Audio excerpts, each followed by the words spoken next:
my friends. Welcome. It has been a whole hell of a long time. It's been a long time. We've missed you. Life happens, holidays, things of that nature, but we are so happy to be back. So thank you for joining us once again for episode 5 of the Wretched Harvest. I cannot wait. It's going to be chaotic. It is going to be maniacal. Maybe. I don't know, because I didn't write the story, but I know who I am as a character and what I bring to the table. That being said, my name is Raven, and this here channel, Ravenous Tales, is what I created, kind of. Like I rebranded OVA, you know? I am a TTRPG player, all-around goblin, writer of stories, teller of tales, and your host with the most. Yeah, that's it. I missed y'all. It's good to be back. Hello, it's me, your invading dungeon master once again. My name is Jay Foster, he, him, found on the internet as Swole Initiative everywhere, and streaming on Swole Initiative Network on every other day, because I don't need free time ever. Yeah, so I'm gonna be the DM, and that's that. So there. What's up? My name is Austin. Pronouns are he, they, she. Channel playing Deimos, whose pronouns are she, they. Me, Austin, you can find in the real world online at Sailor Scarlets, at Sailor SCT Austin. Passing over to you, Diction. What's up? I'm Diction. I'm playing Ches. He, him, for me and Ches. Yeah, what's up? Passing it on. I had nothing to say. We talked a lot before that we started streaming, so. You can't freeze up now, Ches. Come on. Hey, y'all. My name is Danny. You can find me all over the internet at Brutal Dan. That's BR00TALDAN. My pronouns are he, him, and tonight I will be playing your favorite cuddly, non-binary drow warlock, Trix Bloodlust, who showed another side of him last time, and half the party doesn't know about it. So I'm excited to see what's up with that. But also, Trix doesn't know where Deimos or Olga are either, so I'm excited to jump in. Hello, everyone. I am Joy, sensitive Joy around the internet. She, her pronouns, also any pronouns work. You can't get it wrong. I am playing Olga Marz tonight. Her pronouns are she, her. I won't tell you anything about her. You'll get to know her very soon. She will make sure that you know who she is and what she's about pretty quickly. Yeah, I am a Magic the Gathering creator, a variety broadcaster here on Twitch, and yeah, I'm just happy to be here. That being said, before we get in, I do just want to shout out our producer, Damien. That's how we roll on the internet, who makes all these fun things happen, so we don't have to worry about it. You're a real one. You're a real one, Damien. And the art, because I saw that called out in chat. We have 2 fantastic artists who have helped. The overlay was initially created by Tales Archived, his partner, and the character art and the overlay animation was done by our resident Sin. I can't do commands, so y'all are just gonna have to deal with the fact that there we go. I did it. There we go. Ha ha ha. But yes, hire them for your next TTRPG project. That is it. Period. Point blank. End of conversation. And now I'm done talking. All right. Thank you. It's been nice. Dope. Are we ready to jump in? We're ready. Bring it. Cool. All right. So, last time on the Wretched Harvest, roughly 3 years ago, when we last played, the group had split in twain. A group headed to the docks to investigate some of the strange deaths that had been reported that they'd found out from Faustus, one of Chez's friends. From the train yard. Aja, Trix, and Ches making their way over there ran into a little goblin fella known as Slick Joe, who not only read everyone down, but also gave a little bit more information on some of the, some of the other strange deaths that had been happening, and had let you know that some of the bodies were being kept at the morgue. But pushing on through there, you ran into Aja, an old friend of yours, Bernard Grimebiter, little gnome fella who runs a fishing ship. But upon Trix seeing them, was flooded with a rage that we have not seen before, unveiling that they were the reason that Aja was locked in solitary confinement within Little Whisper's orphanage, and also the reason that Trix and Aja were separated as kids. Upon finding out that, it quickly turned into violence,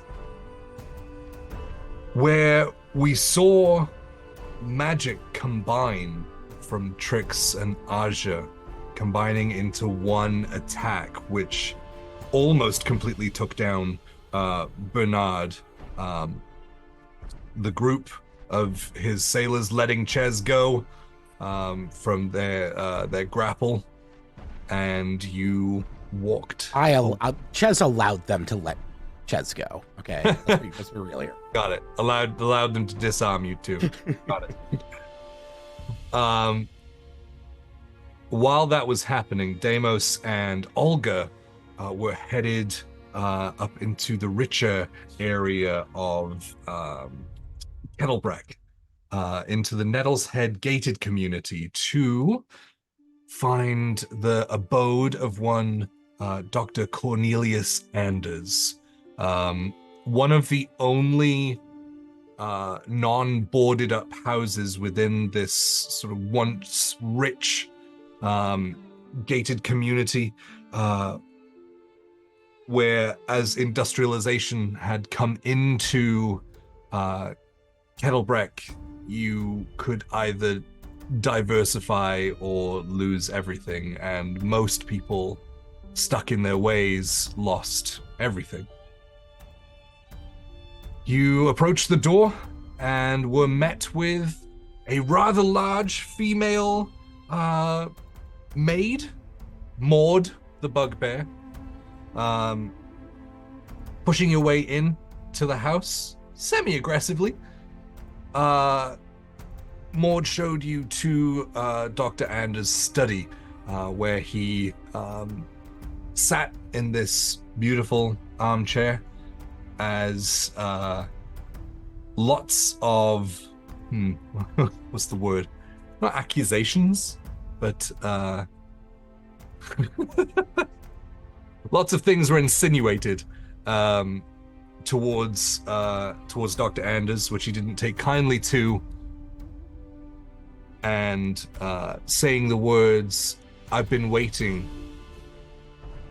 for you," walked between them and closed the doors of the study, thus severing the psychic connection that Olga had established before leaving.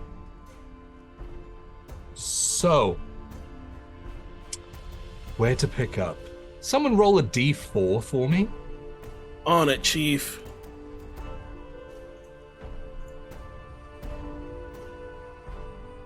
Two. Wonderful. So, Olga and Deimos. We'll get to you in a second. As we go to the docks.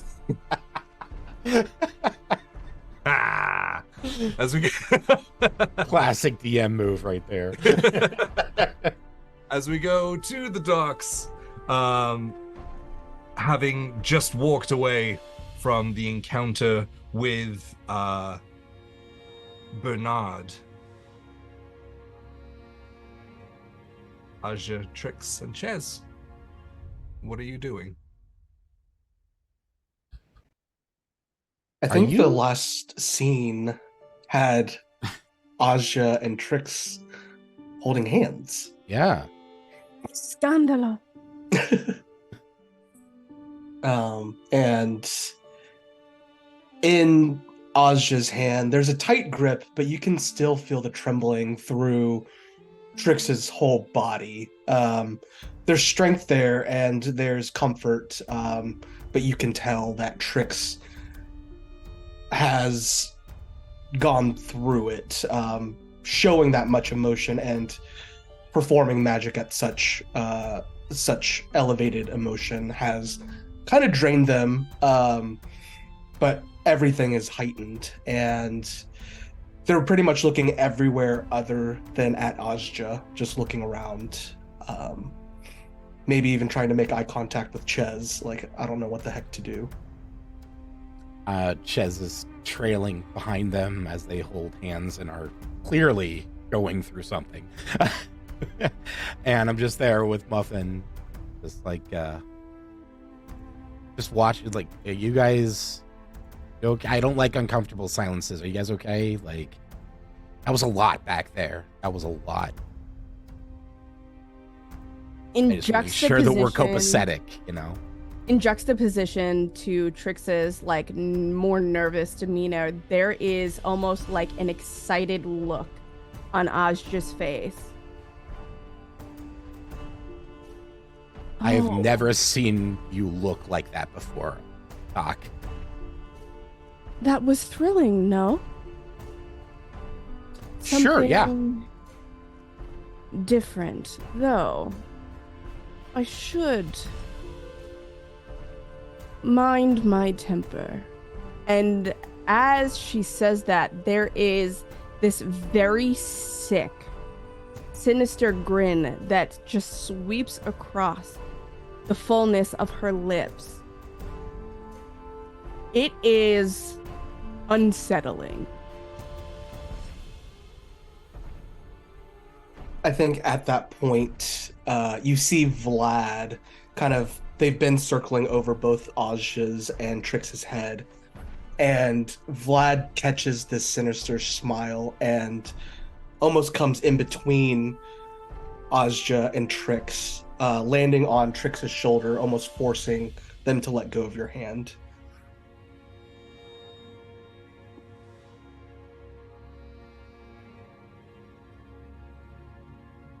Aja pauses for a minute and just didn't even realize that, like,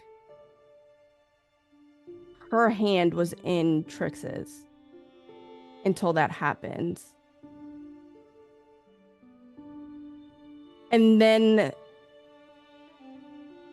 there's a shyness that kind of settles over her for a moment, if only briefly, before she clasps her palms together, interlacing her fingers and just holding her hands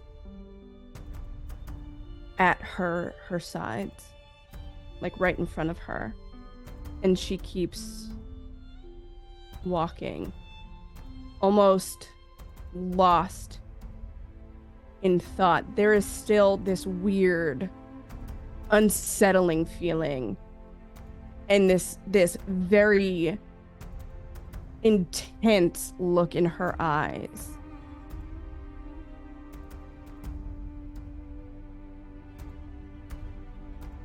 And I think for a moment, there is this realization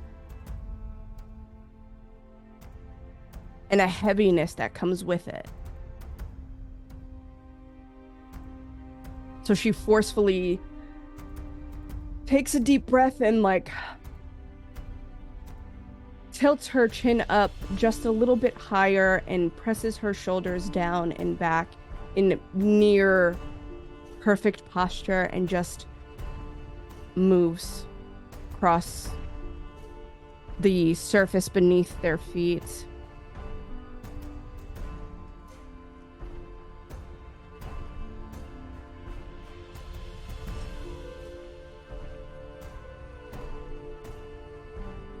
Chez is very uncomfortable and leans over to Trix and like, hey, did Vlad have to be bitten by a vampire platypus or just a vampire to get?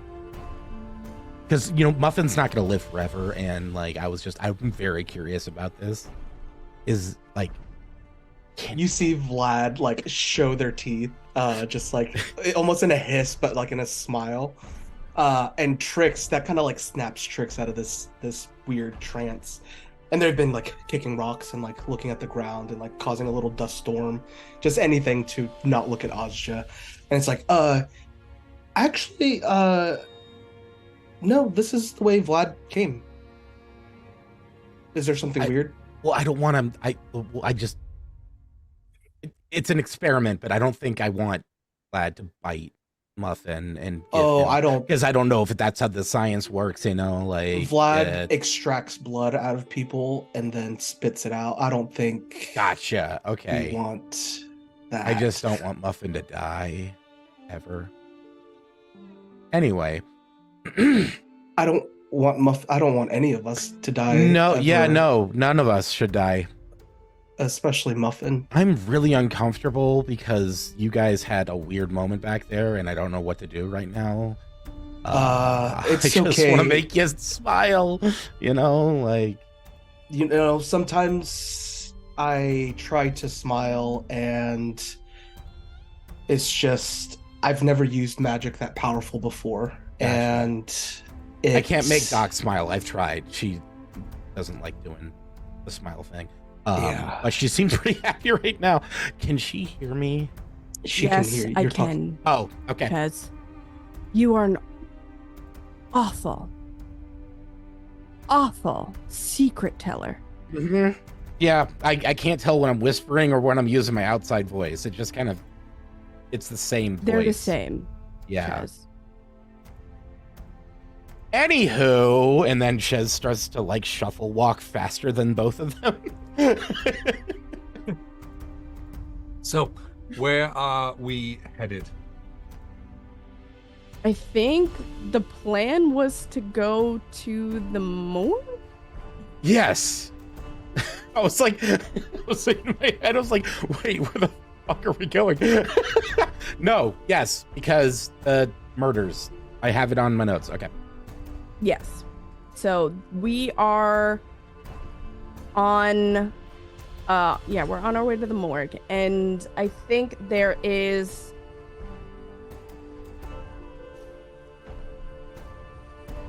it's a half glance, right? So Ozja goes to like glance over her shoulder at Trix, but before she can fully turn her head to catch Trix in her periphery, she just chooses to keep her eyes forward.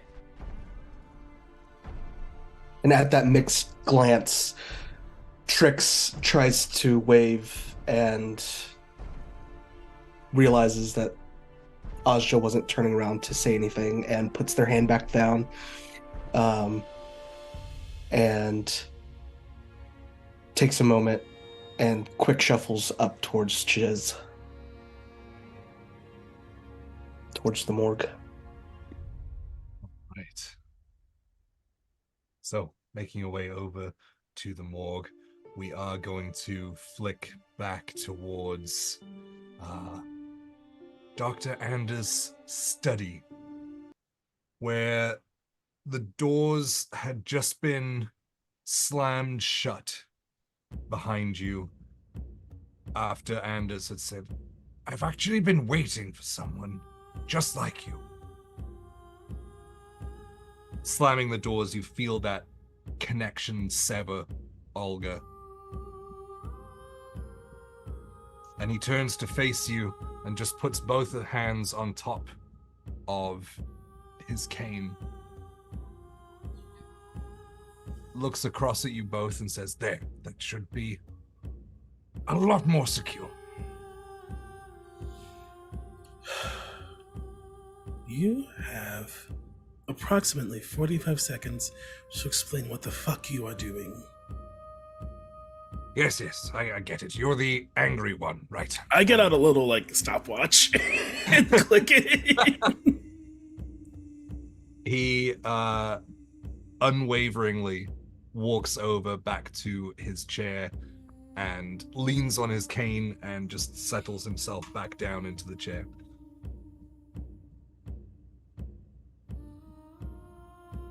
There has been a lot of unexplained goings-on within Kettlebrek. I have vested interest in Kettlebrek and its prosperity.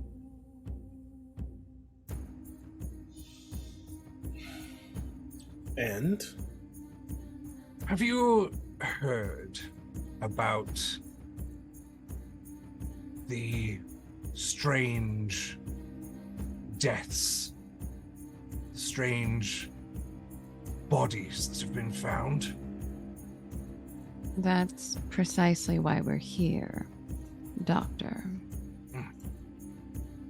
We thought maybe you, a man of your status and reputation, would have heard something about what could be behind these deaths. And if at the very least, we could assist you in learning about them for educational purposes. I am more than willing to give out the information that I have, as long as you can guarantee that it will be used in order to try and prevent any further mishaps. I stop the stopwatch and tuck it away. I look at Deimos and then give a little smirk, and I just kind of not drastically, but dramatically just tilt my head off to the side, and I say, "Oh, Doctor, I would hate to lose another fantastic and willing partner to these illnesses of mystery. So you can rest assured that we will certainly use whatever information you have to put an end to what is ailing this lovely community." Good. Be them partners of yours or not,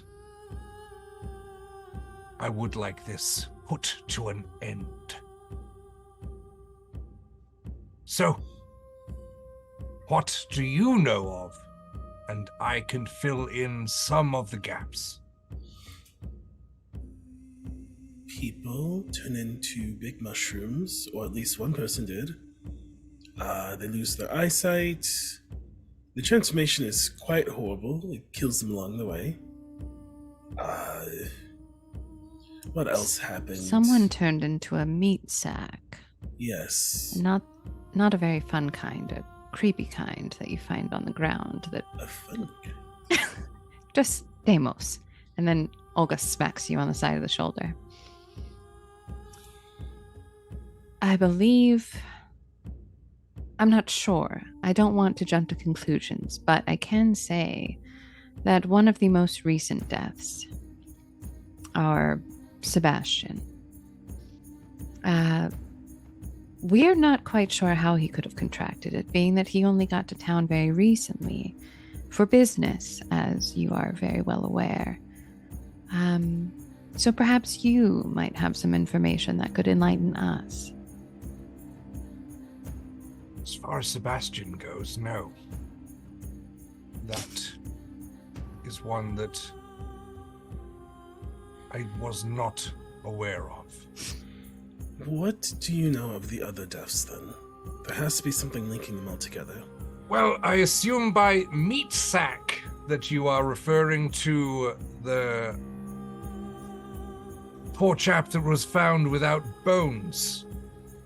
Yes, a meat sack. Go on. Right. There was also the person who was found missing the entire front half of their body. Mm-hmm. You knew about that one, okay. Yes, we did. Right, well that was why I asked for what you knew. Then there was the headless body. It was found with the skin completely grown over the wound. Do we know about that one? We did hear about that one, but we've forgotten Deimos. It's been a long night. We have been here for 3 years. You see, here's the thing that doesn't make I sense. walk very slowly. Here's the thing that doesn't make sense to me, Doctor. 1, why do you walk so slowly? 2, these deaths are all strange, but nothing correlates. It sounds more like these people are being horrifically murdered instead of sick, or that someone's finding out they're sick and killing them before they turn into, like, the thing we saw. Yes, so I can fill in a little bit more of that. You see, not all of these strange deaths were found post-mortem. There was one who...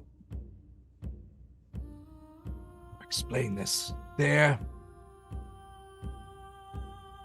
blood turned into quicksilver, mercury, a liquid metal, which is inherently toxic. And so this person was discovered alive, not for long. But there were witnesses. How did you hear of this person? Who was the witness that informed you? Ears everywhere. Ominous, but go on. When you have enough money, you can pay enough people. To do what you need them to do. So, this person whose blood turned to quicksilver, do you think everyone else had something similar happen?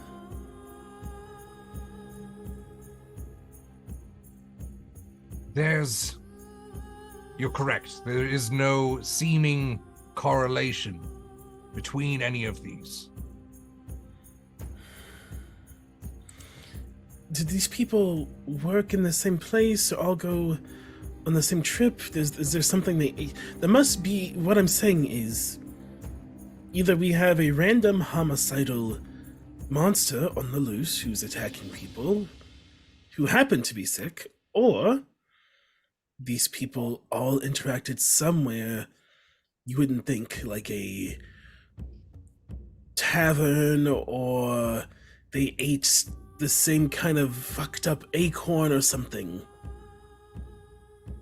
Unfortunately, most of them were discovered after death, and so questioning them is somewhat difficult. Not impossible. Are you aware of the identity of this quicksilver body? Who it was and what they did? Yes, his name was... Maud, what was it? Oh, Gerald! Gerald. His name, he was basically no one. Olga tilts her head over to Deimos and says, "Oh, that's not one of mine. I would never, not a Gerald." I know you wouldn't. When you say basically no one, do you mean poor, or what do you mean when you say no one? No one of status, no one didn't own yes. anything. Yes. Just yes. A person. Yes. I'm guessing you don't know what this person did in their day-to-day. As far as I was aware, they worked over at What is the name of that ship?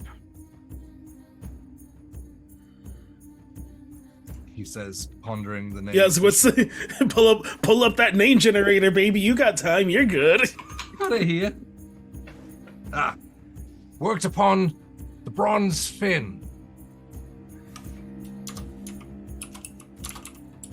Down at the docks. Yes. We have some friends at the docks. Or, well, I haven't spoken to them in a moment, but you had a little bit of something to do with that. Thank you very much.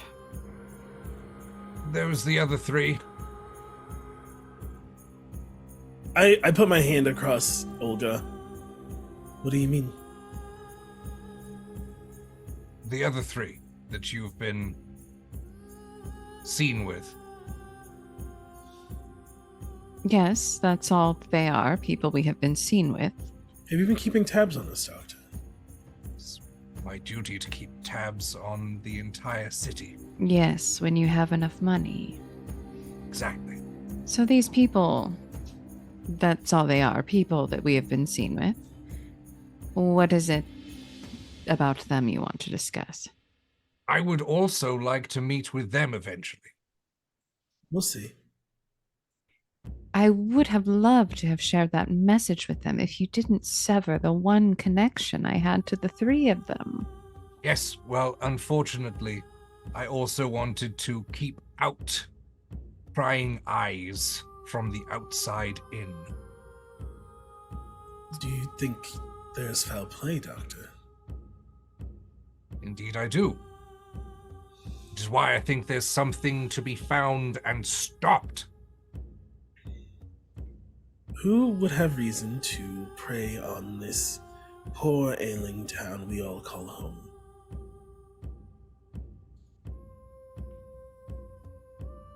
Thing with Kettlebrek is that once the industrialization occurred,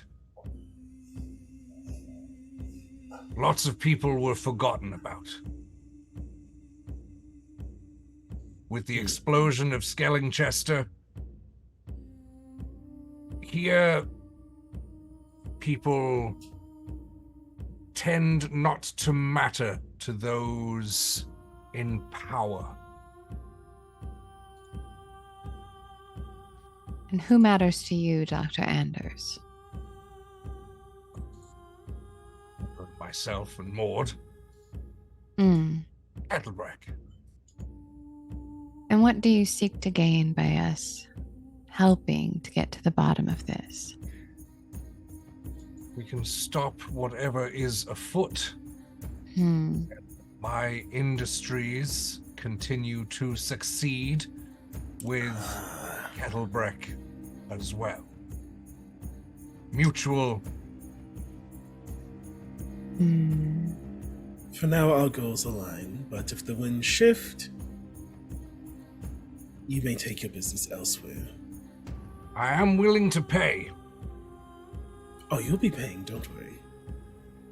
That's more Olga's department than mine. That's correct.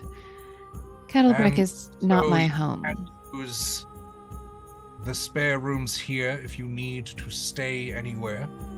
Or I can see that that suite is paid for a little longer. We prefer our privacy, so the suite will do. Thank you. I'll see to it. Also, my library and anything at my disposal is now to be utilized by yourself at your need. You are quite the generous employer. As I said, I have vested interest. So it sounds like we need to get to the docks and figure out what's this bronze fin. Do you know any reason Sebastian would have been at the docks, on the ship? Anything that connects these people? Sebastian had no business there, other than the fact that the train yard is fairly close by. But I don't see why he would have. Did he, like... Is there anything weird that he liked? Anything that you thought was strange? Oh, yes, tell us. Calm down. This is so boring. Yes, tell us, what were his proclivities of boring nature? You know, he didn't have that much interesting about him. In ways of picking out a habit or anything like that. No poetry, no hiking, no bird watching. He was a hopeless romantic. Well, he was a Volga, so. Excuse me. Your excuse?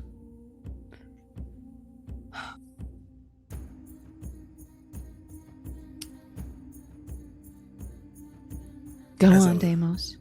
As I was saying, there's nothing here that shows me there is a pattern besides a poor ailing town is being besieged by someone or something when it's already weak. If we can't find a connection, I don't know if something's afoot. We'll continue looking into it, but we could be dogs chasing our tails.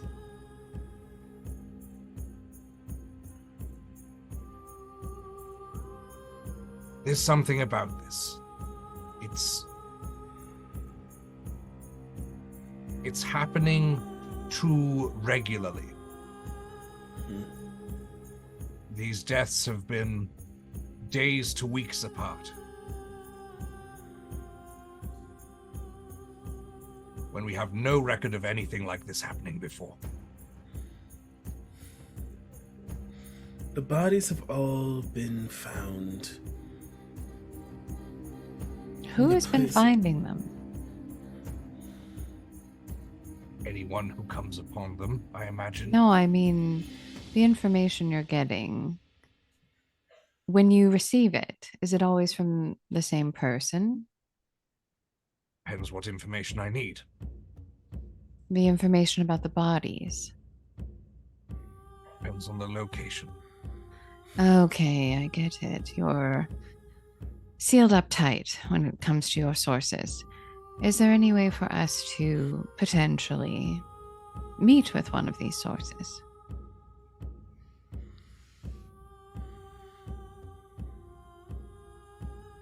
I will have to think on that. I like to protect my assets. Of course. A question, then. If I'm not, I could be mistaken. We've been here for 3 years. It's 4 now. Have the bodies all been found near places of labor? Besides Sebastian, of course, who... It depends what you... Oh, it was a classify place of as labor. There was one that was found in an alley near the tavern. But not a tavern worker. There's the docks, there's the train yard. I'm trying to find a connection. Maybe they all worked the same area or something. It just seems to be moving randomly, but no hunter, be they natural or supernatural, hunts randomly. So if something is afoot, there's a purpose to what they're doing.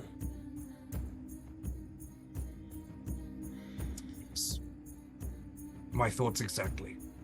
I would like to discover who this is, what their purpose is, and stop both of those things. You have a lot of pull in this town, yes? My ways? Institute a curfew.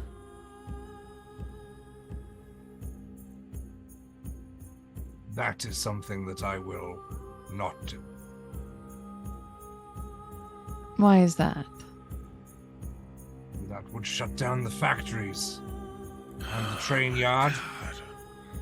So the people who are dying, most commonly the workers, them dying is not an issue. It is. That's why I'm hiring you.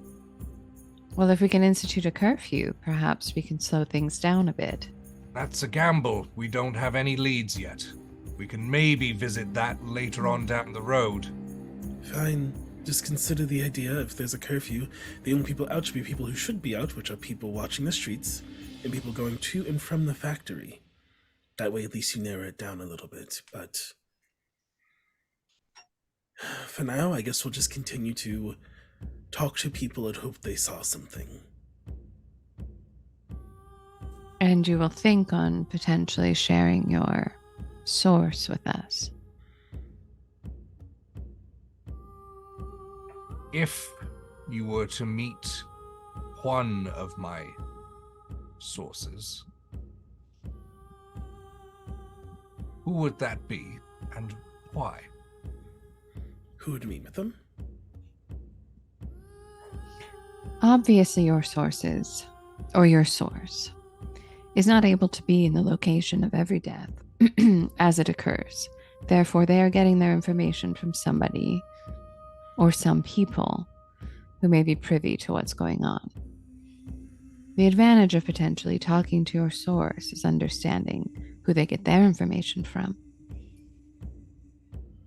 Who knows when these things happen and when they occur?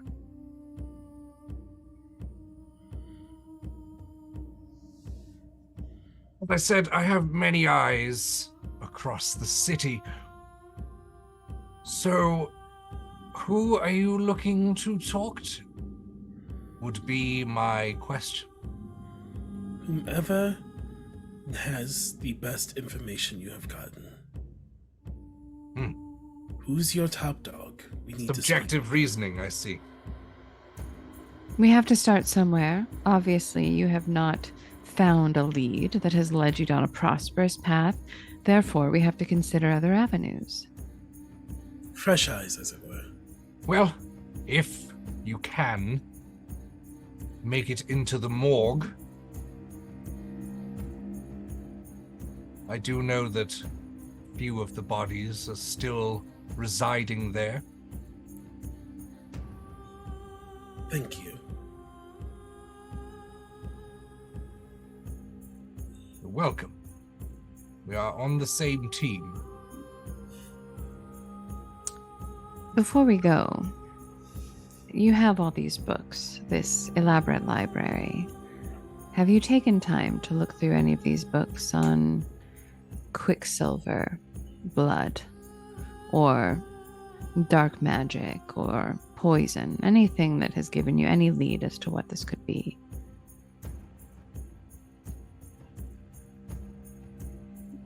The quicksilver is something that sticks out to me because it was transformative in nature. And now with the information that you have given me about our friend Sebastian, who is also transformative in nature, there may be something there for me to look into. Do you have a book in your collection I could potentially look at that may give me more information on this sort of thing?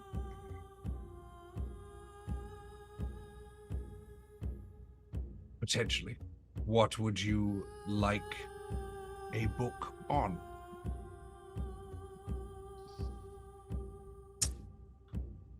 Well, any sort of forbidden magic, or something in the realm of, I don't know, dark arts of some kind? Do you have any forbidden texts? You're safe with me. I peddle them. I do have some, although by nature of said magic, there isn't much that is written down. Of Not that course. we have access to. Of course. Can you You spare? are welcome to the book. I can give it to you as a loaner. You could return it when you bring your other 3 people you've been seen with.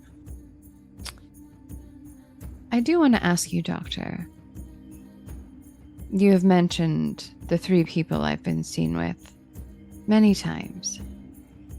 Can you explain to me one more time why they're so fascinating to you? One Yes. of them is just someone who drinks at a bar, one of them's an angry doctor, and the other one is just a happy little darling who has no idea what's going on. What advantage could they be to you?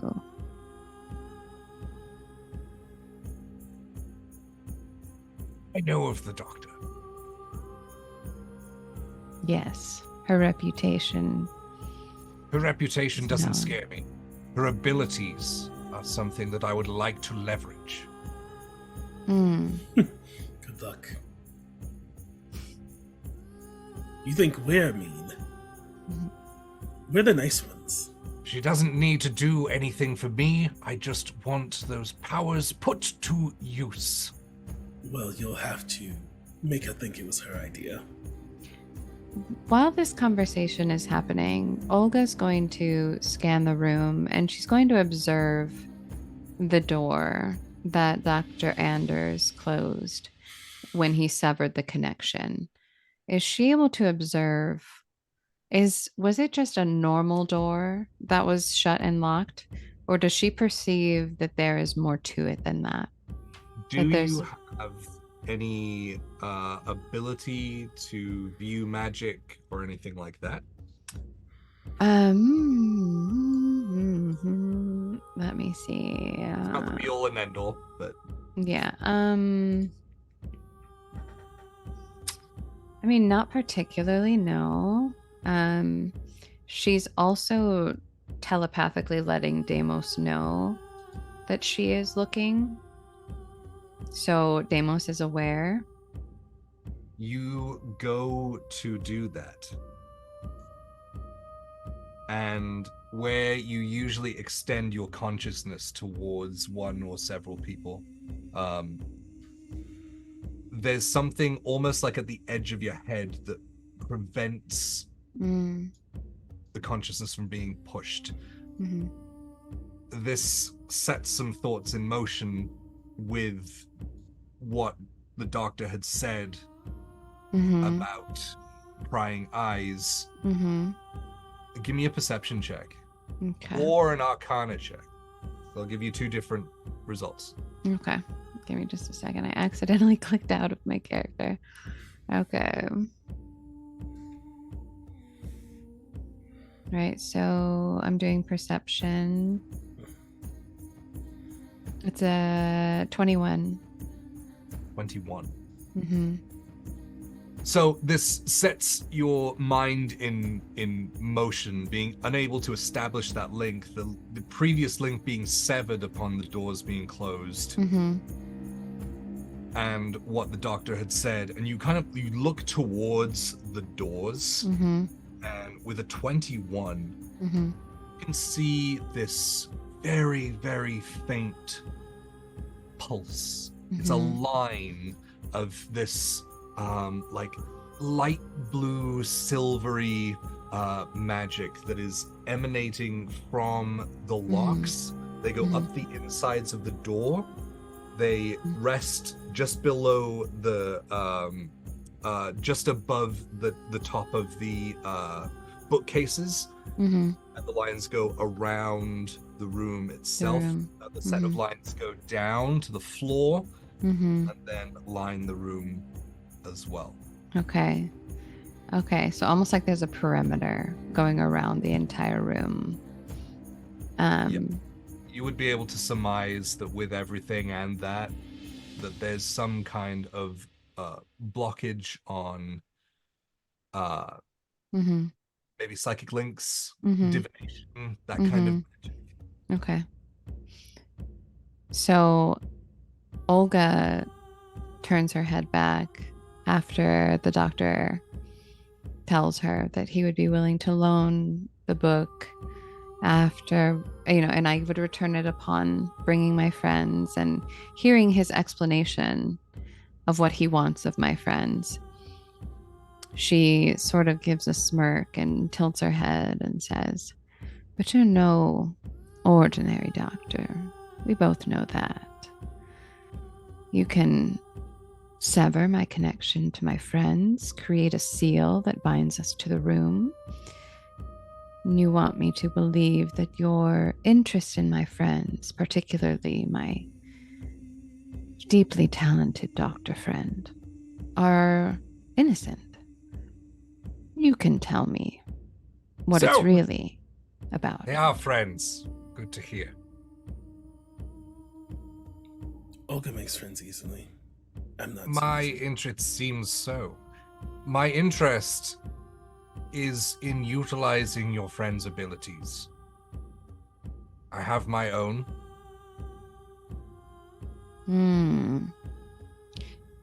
Yes, but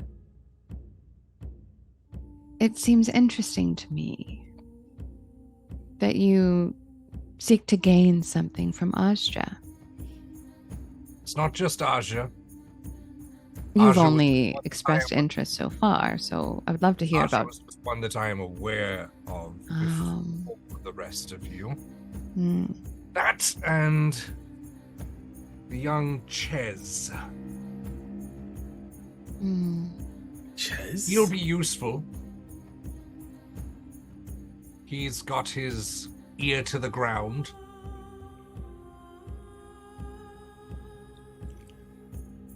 He could also produce some extra eyes for you, I imagine.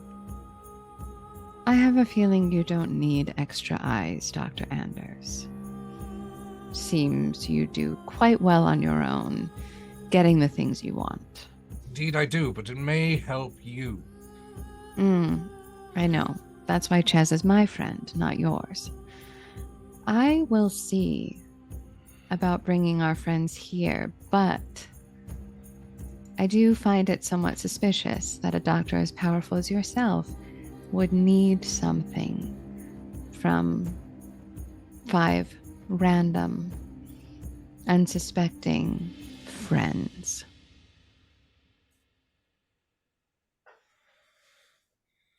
Do not let initial perceptions cloud reality. I am aware of my age. My health is ailing. I do not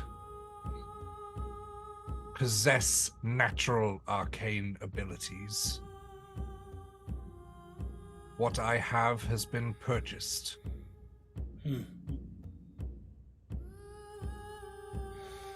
Well, What I can provide is resources and studious information.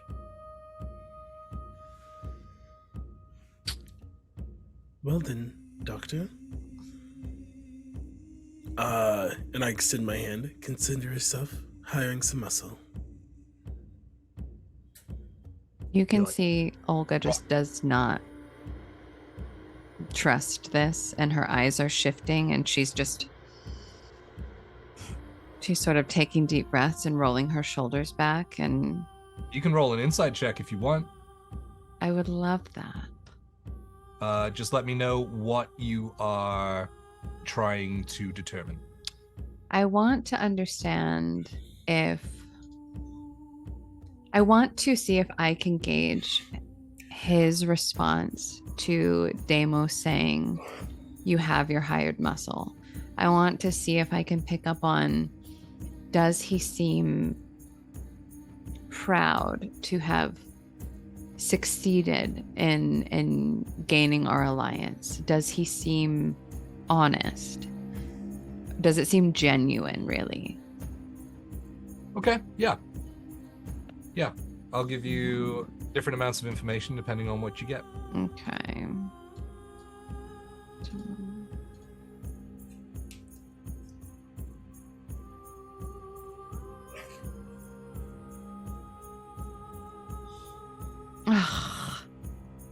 It was a 21, now it's a 5. It's a 5. Woof. 5. Mhm. So 5. What can I give you for a 5? So Probably not much. The look that you recognize in his face is someone who is closing a deal that hasn't had to go back and forth on a deal in a very long time. You know, he's like an old businessman. He's old money in the area. Mm-hmm. This little smirk comes up in the corner of his mouth. Mm-hmm. Tell he's almost there is almost like a proud moment in there. Mm-hmm. But it's almost reminiscent of nostalgia for him. Mm-hmm. In closing a deal, as he rocks up onto his cane, steps over, and then goes to shake Deimos' hand.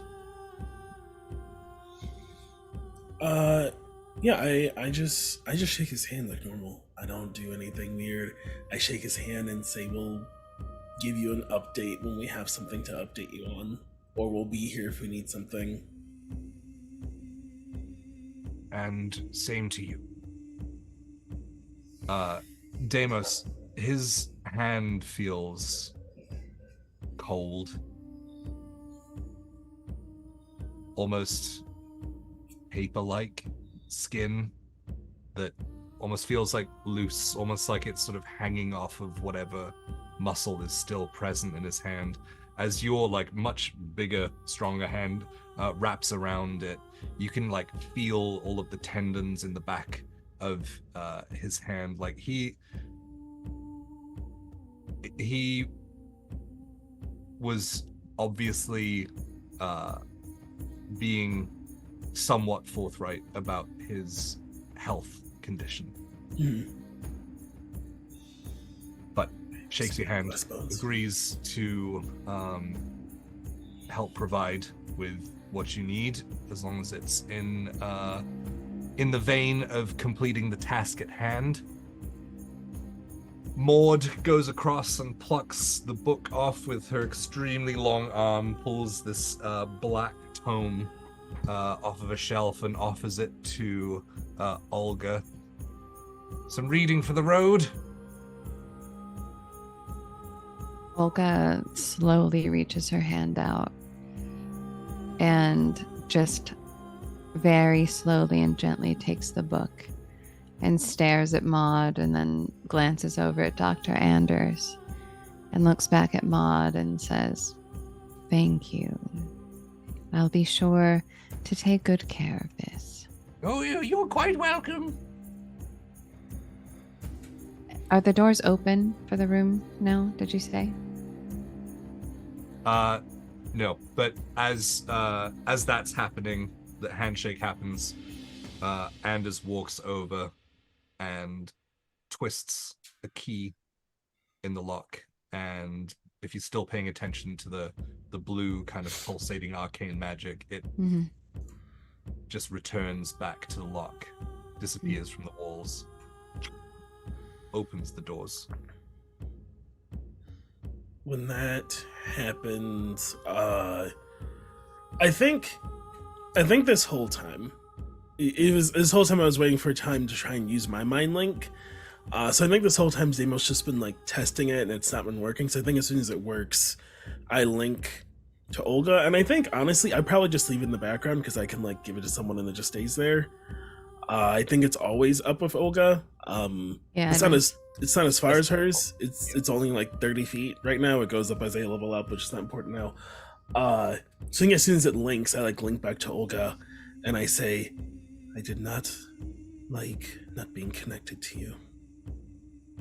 Like in your head. And Olga replies, "If we do too many dealings with this man, we will never be connected again." Well, let's get this done quickly then. And out loud I say, well, Doctor, we have some work to do. It sounds like we need to get to the morgue and see what we can learn. Also find where our 3 other people are. Yes. People you've been seen with, friends, whatever they are. co-workers, colleagues. Olga can use whatever word she likes. I don't tell her what to do much.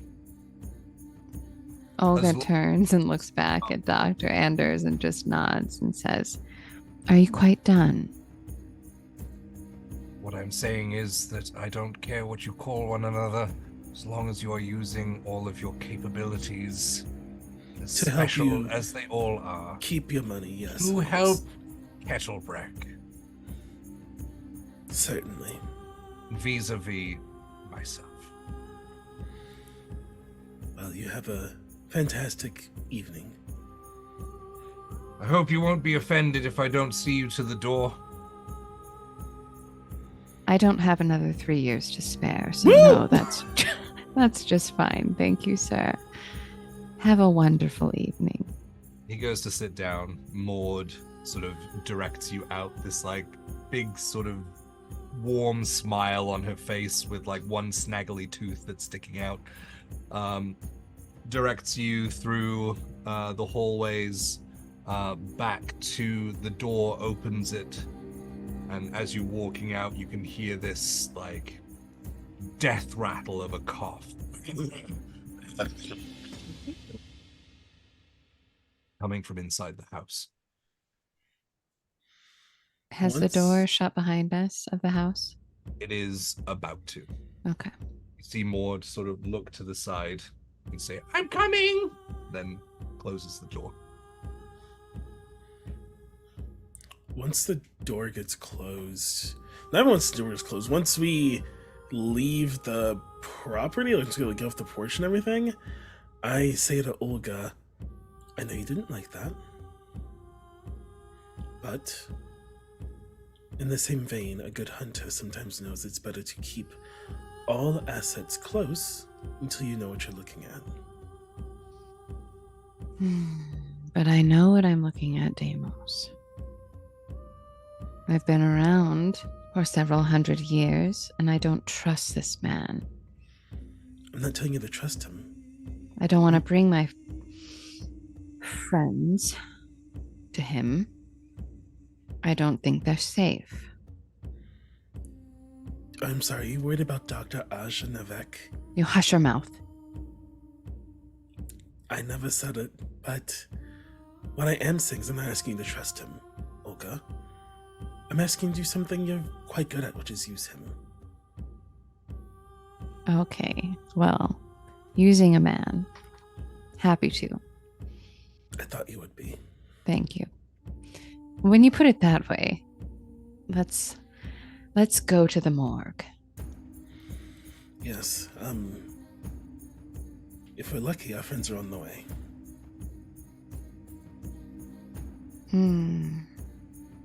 So, as you head out of Nettle's Head gated community and towards the morgue, that's where we're going to take our quick 10-minute break.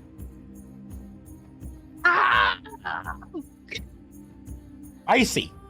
Yes. Oh my goodness. We will see you all in about 10 minutes. Please get some water, hydrate, grab a snack, stretch, do what you need to do, take some meds if you need them. We love you. We'll see you soon.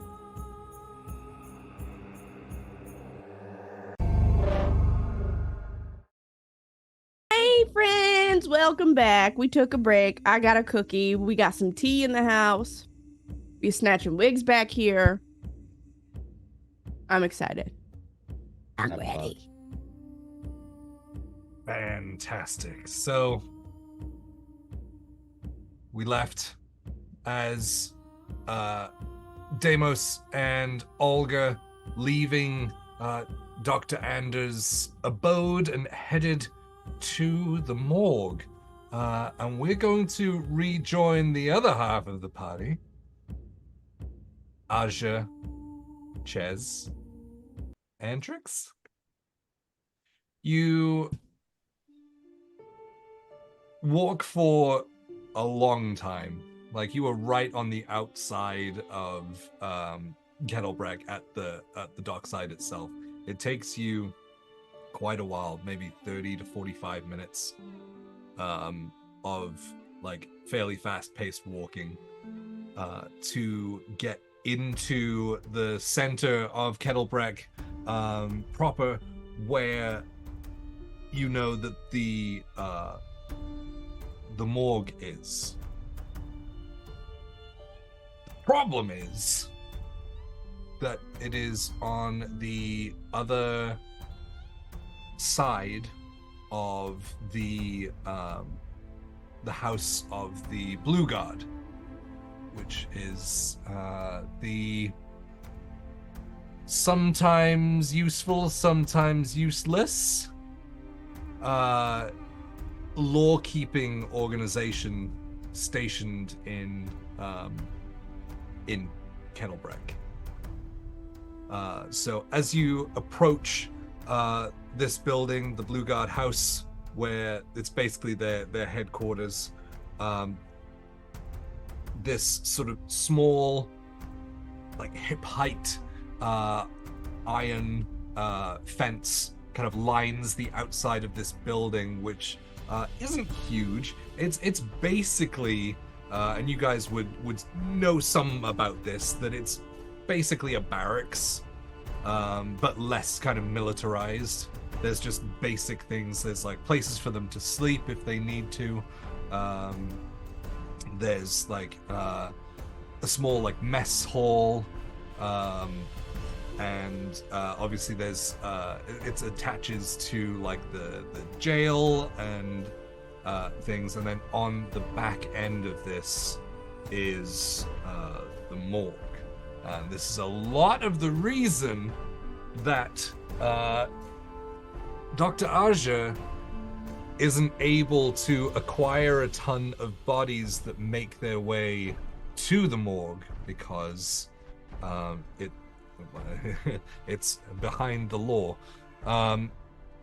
So as you approach this building, which is very plain, almost like prefabricated kind of like basic concrete and cladding on the outside, windows with like wrought iron bars, like cross-hatching over the front of them, and there is the front doors are currently open, as they are throughout the day. If you approach to the door, as you go up a small set of 5 or 6 steps before continuing walking along the path into the building, as you come in, there is a countertop in front of you with there's 3 doors. There's one off to the left of the counter, there's one to the right of the counter, and there is one currently behind the counter itself. If you want to, before you approach the countertop, did you have a plan? A very good question. Rix will look over at Ches and be like, this plan could be formulated as you are taking that long walk. yeah. So, yeah, Ches, we're headed to the morgue. You seem to know everybody everywhere all at once. Do you happen to know anybody that works at the morgue? And like kind of glances over I at know Dr. the Ocean. police a lot, and they're not my best friends. Historically, I steal, and I do crimes a lot, so they're not really my best friends. But like, I feel like Aja has more pull than I do. No, they dislike me quite a bit. Never mind. I can try to sweet talk them. I can try. I just gotta put on a face that hasn't been arrested before, I guess. Do you have a disguise kit? What Do I? Hold on. I don't think I do. You know what? I'm gonna take my beanie off, and reveal, my pointy elven ears. Oh. And then like I will put on my like night vision, so my eyes are a different color at this point, and I'm gonna stroll in there and be like, "Hey,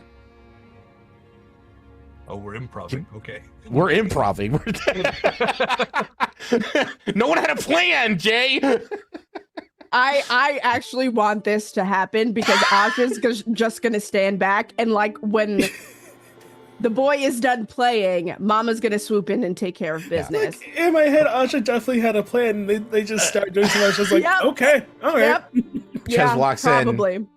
And just immediately goes up to the whatever.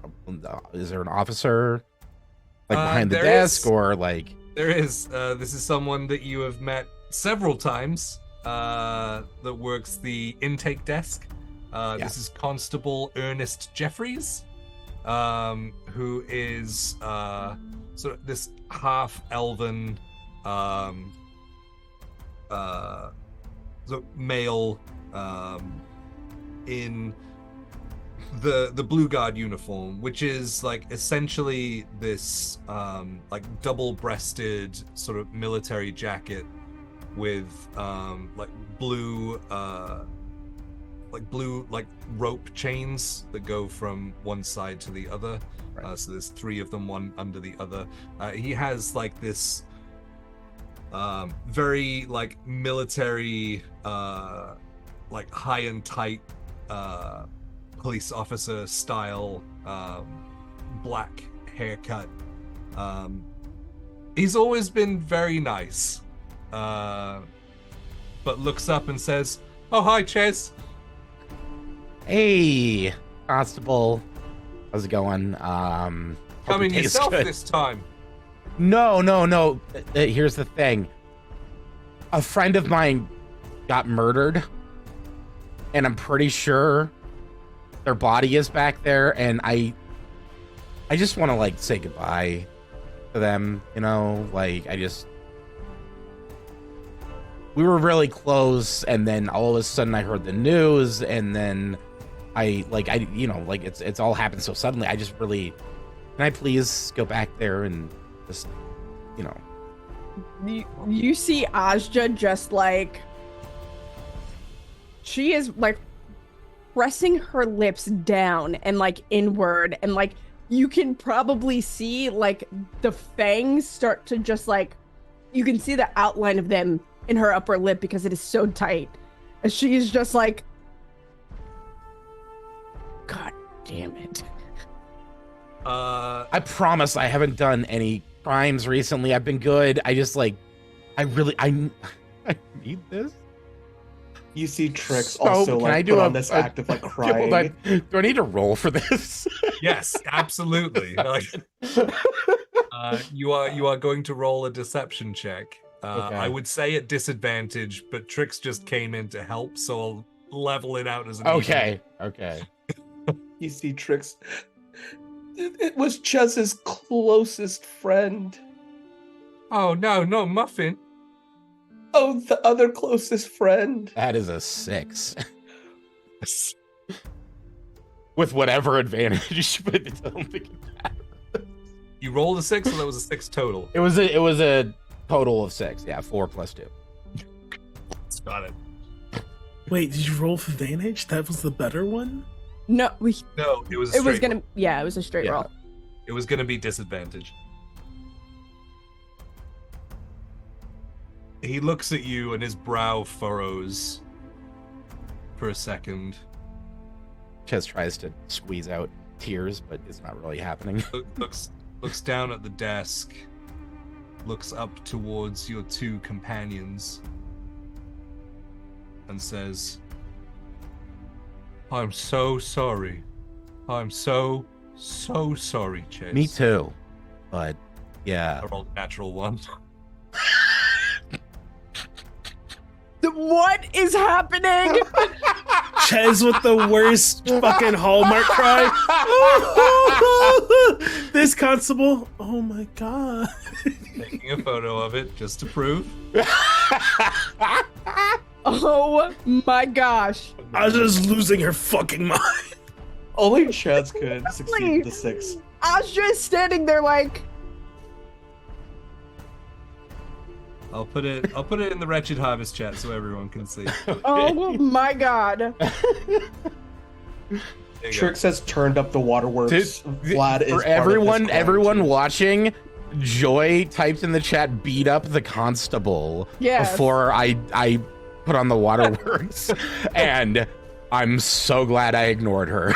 We know how I feel about the We'll never NPCs. know. The thing was, in my head, I went, wouldn't it be stupid if I rolled a 1? Manifest, bestie. And so here we are, in stupid. He says, "Oh yeah, I can show you the way down. Just Thank come you. along with me." Yeah, you too. I like. All 3 of you.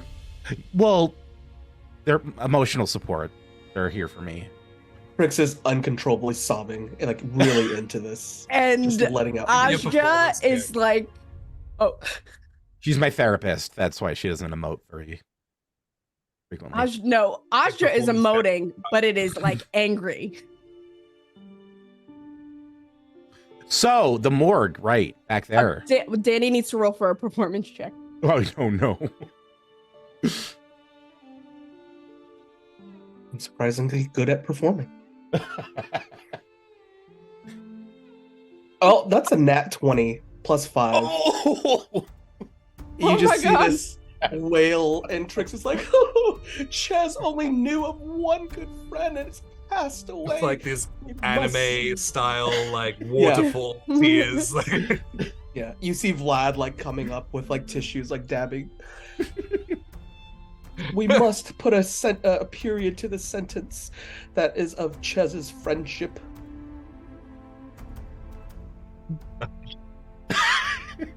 Constable Jeffries looks distraught. Doesn't know like how to console.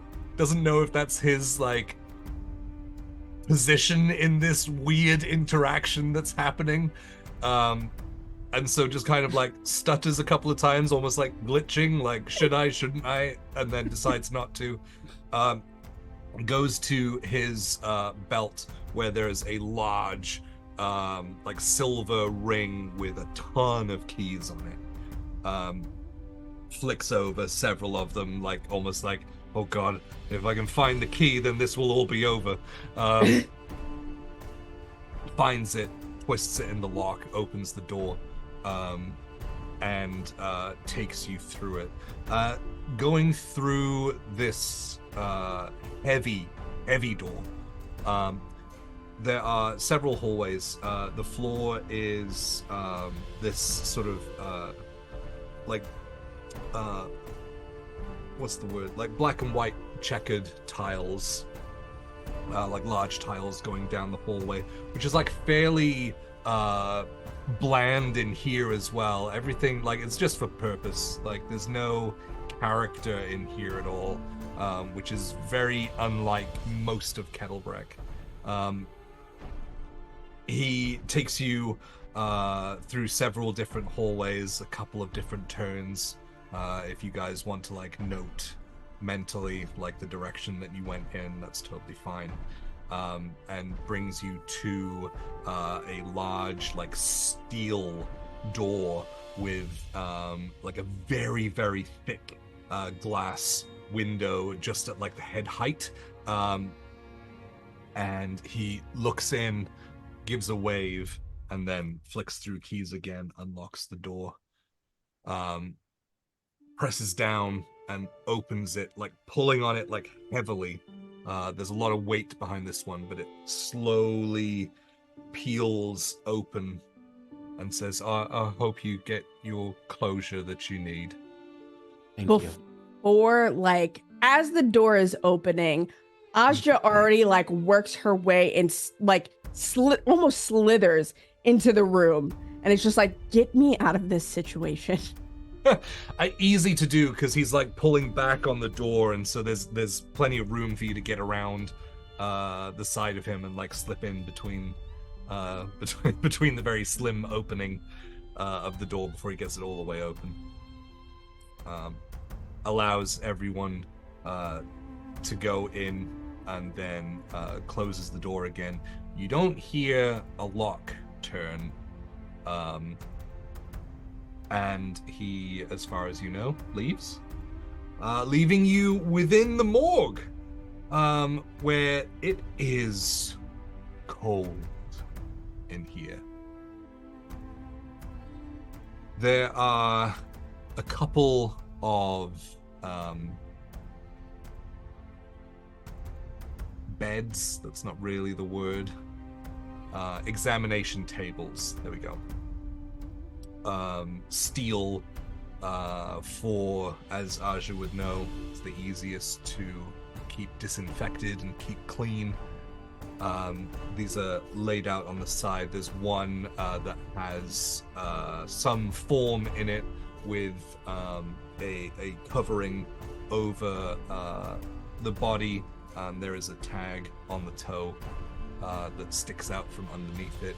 At the back of the room is, as you would imagine in a morgue, like several like body drawers, basically, at the back,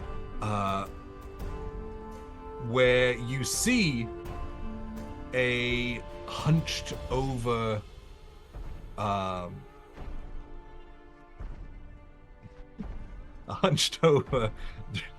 watching Austin, hunched over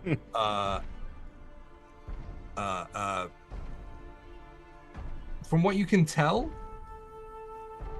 probably moon elven, very pale skin, with this almost purple tinted wafts of hair, like what basically has become very, very thin on the top of his head, between his large pointed ears, this large hump on his back, with a like a doctor's mirror on a band around his head, wearing a white coat. There we go. Wearing a white coat and black pants, who finishes closing one of the drawers and turns towards Aja as you the first in there and says, "Oh, hello, what can I do for you?"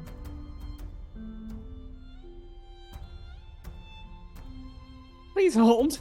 and that's where Leave, turn around, turn around, leave, turn around. That's where we're gonna switch back to the other two. I will say very quickly, like, as like that's happening, like he turns to talk to Aja, but there's just so much noise in here for her.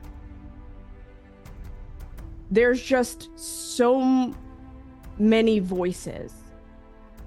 And there's almost a little bit of a shell shock where she slides into the room and like begins to look for something and then just freezes. Excellent. On that note, rejoining our psychic duo, Deimos and Olga, as you are in pursuit of the morgue yourselves, as well as you make it back to, again, the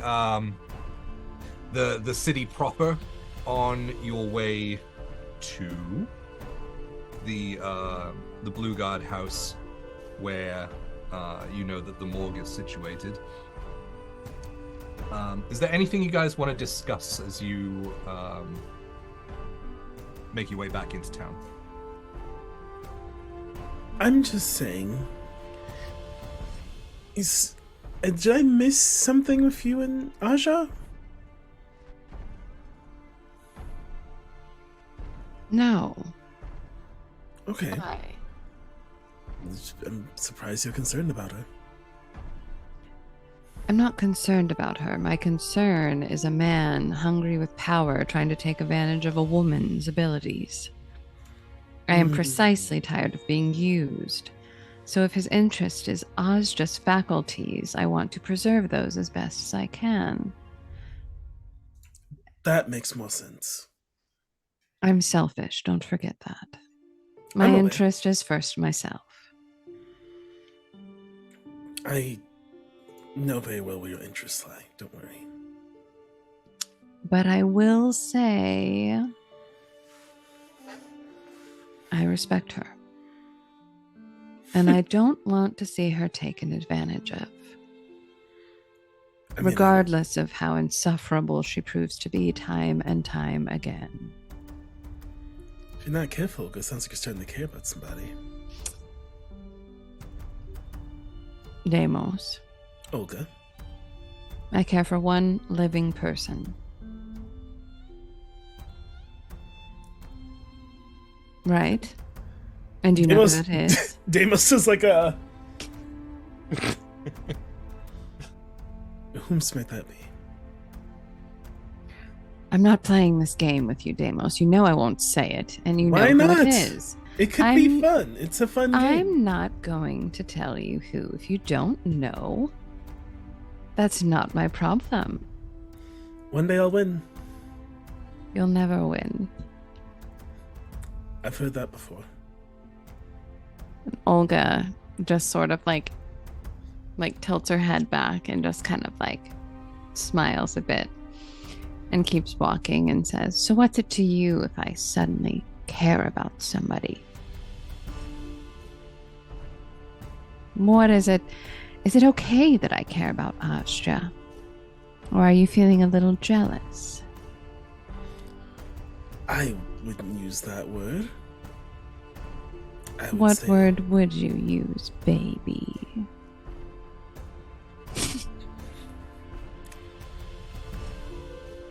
I would use the...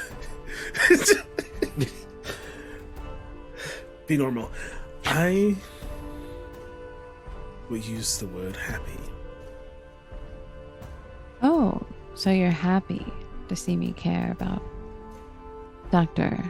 Novik. I'm happy to see you care about anyone.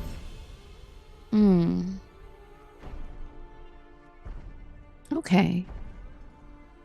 Well, good for me then. Yes. Hey, it's... I love what we have. But sometimes I worry if something were to happen to me, what would happen to you? It's nice to know that you have the ability to care about people outside of me or yourself. You know what would happen if something happened to you. I would leave. I would not stay. I'm not safe on my own. I'm not safe without you. But you could be No, I can't. if you had other people to keep you grounded. No, just so I can wait for them to die too? No. Olga, we've talked about this before. I won't live for centuries. Maybe one if I'm lucky. Yes, and you'll die just like everyone else. And when you do, I will move on. I will leave Kettlebrek behind. It wouldn't be safe for me here without you. I would hope whenever I do go, you wouldn't just leave our home behind. This is not my home, Deimos. Right. Right. This is your home. This is not mine. I am but a traveler passing through who happened to meet you. You who, in time, I know is only going to break my heart because you will not live forever. So you are the heartbreaker here. You are the one that will cause harm, not me. And when you do, I will leave, and the memory of you will be here, and I will continue on. Of course. Sorry for misspeaking. You are forgiven. And we keep walking. Hopefully approaching the morgue, but Olga has sped up her step. Yeah, so walking back from Nettle's Head, the gated community, which you know is sort of up overlooking the rest of the city, in a very sort of pompous way. Coming downhill through the like cobblestone streets of Kettlebrek, that you've now sort of rejoined away from the nicely stone paved roads around Nettle's Head.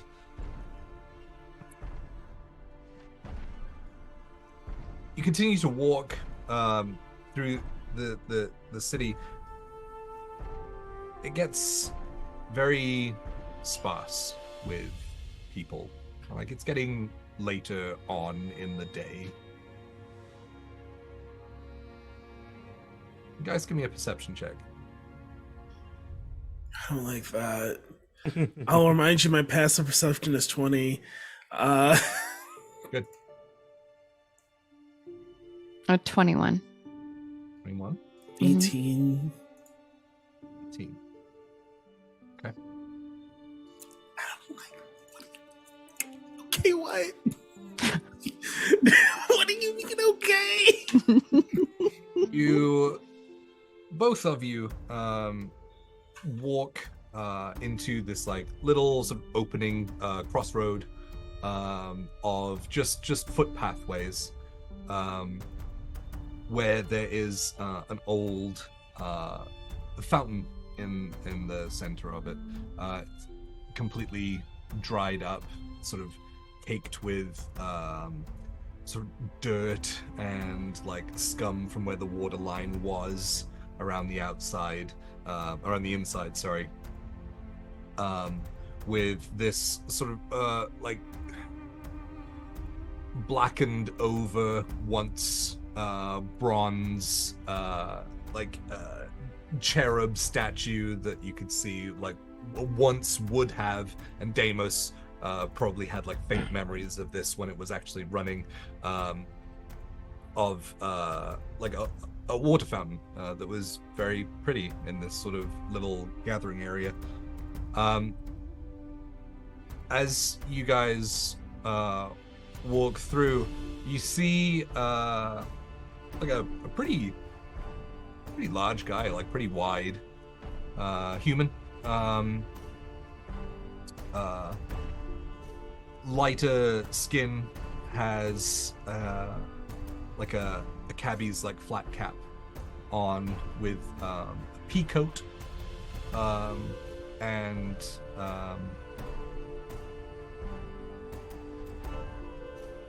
these leather gloves, which you can see like the cuffs of a like a white shirt, like a dress shirt underneath.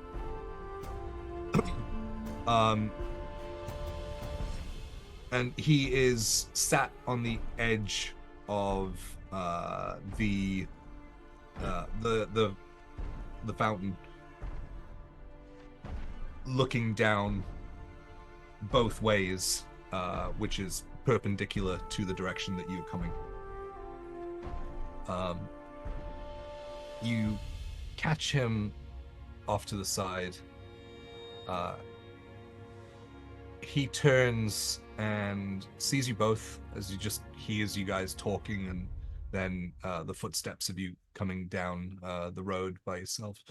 Turns, like, sees you both, and looks down, and then quickly, like, double takes, stands up, and heads down. As you are walking down the right-hand pathway, like between two buildings as the pathway extends on, at quite a sort of quickened walk. I I mentally will tell Olga, wait here. That's not a conversation. And I run after this guy. And Olga abruptly stops and like slams a boot down and just goes,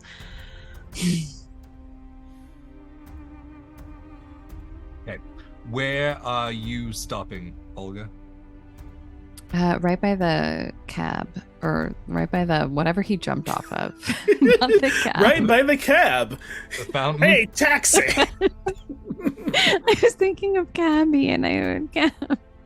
Right by the fountain where he jumped from. I just sit down on the fountain. Sit down on the yellow cab. Yeah. Sticks out against the backdrop of Kettlebrek. Yeah, so you just prop yourself up like on the other edge, waiting for Deimos. Deimos, as you run down this sort of darkened pathway, give me another perception check, please.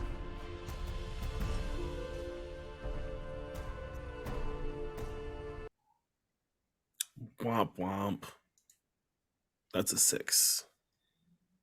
6. Unless I don't think I have anything for that. No, we don't have inspiration or anything. That's a 6.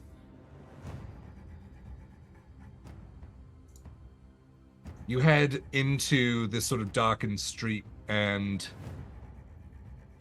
even with your eyes, he seems to either be hiding or has ducked away somewhere. If you slow your pace, you can continue to sort of take in the surroundings rather than running. What would you like to do?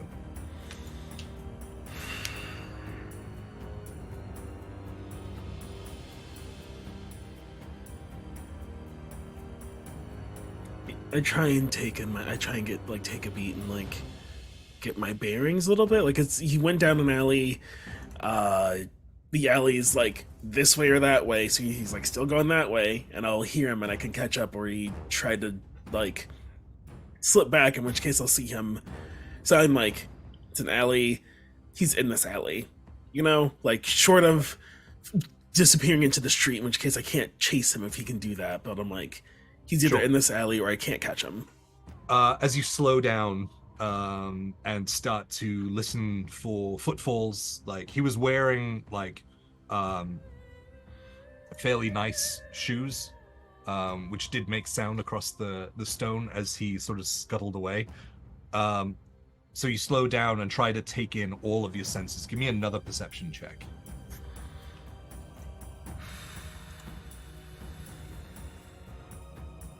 Fuck. 9. 9. You don't see the figure,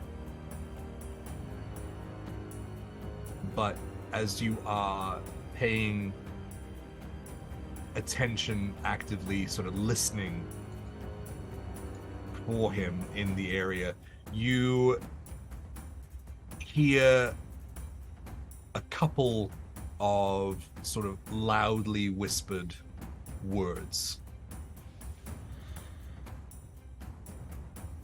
Are you sure? Yeah, it was her.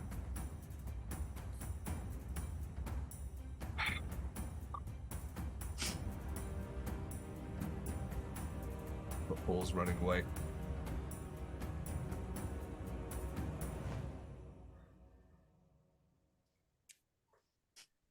This is when you... Okay. Coming out from the shadows over by a fire escape that leads up to the top of a building. He squares himself up and starts opening his pea coat. And takes off his gloves, puts them in his pocket, cracks his knuckles, and and says, "All right, here we go," and runs at you. Meanwhile, Olga. No, thank you. Olga, no. I'll pass. I'm Olga. full. Olga, with a 21, you saw this guy, the peacoat, you thought nothing of it until Deimos decided to take off after him. And you have this sort of moment where you sort of kick over some thoughts in your head.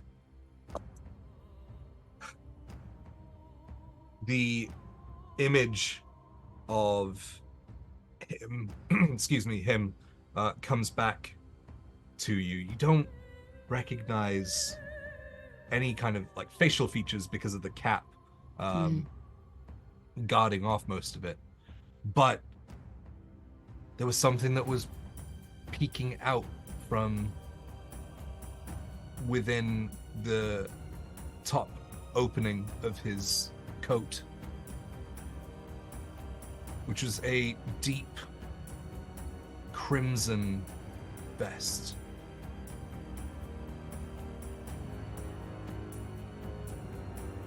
Olga. No, sorry, continue if you have more to say.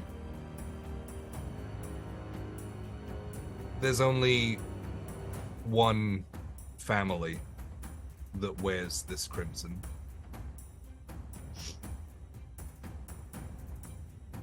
And immediately, the hair stands up on the back of your neck. What are you doing? Olga is like rubbing her hands together like this. She is starting to sweat. Her palms almost feel instantly drenched. She feels her chest tighten. I knew someone was gonna say. Yep, I avoided.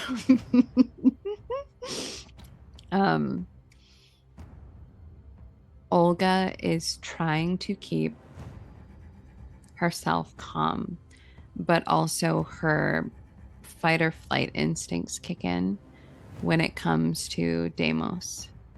And Olga, as if while trying to hide, starts to sneak toward the alleyway that she saw Deimos go down. And then as soon as she gets to the alley, she starts to spider climb up the wall. And she's climbing up only like, I'd say like 20 feet or so, to try and get a vantage point on them. Okay. As your footfalls on the stone start to click, it's discordant with the sound of your own heartbeat in your ears.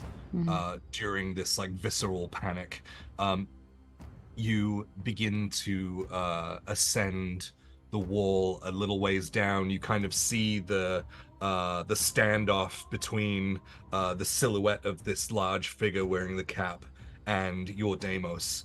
As you go up the wall, give me a perception check.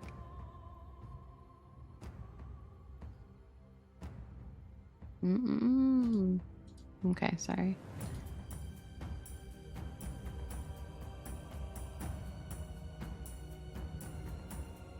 $22. 22. No, 23. 23. As you ascend the wall on one side, keeping an eye on Deimos, as the two sort of begin to engage with one another, that focus is broken by the sound. It's another sound that you've heard a lot before, of a crossbow being cocked. And you look up and you see on the roof, peering down at you, maybe 20 feet away, is your cousin.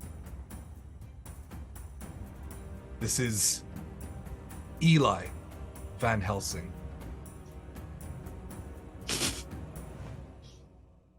As he points straight down at you with a crossbow that is not loaded with an arrow. This is loaded with a wooden stake.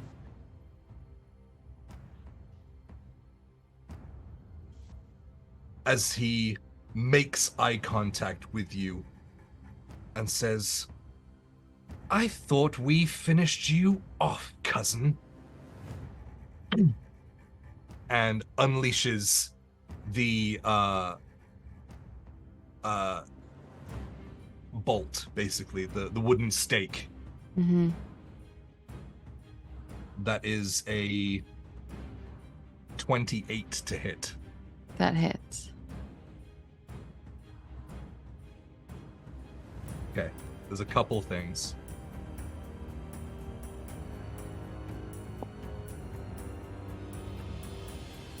First off, you take 23 points of piercing damage.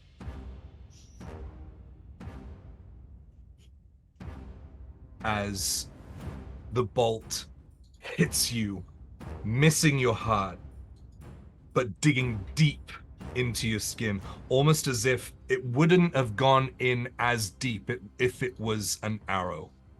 Mm-hmm. I now need to make a Constitution save. DC is 14.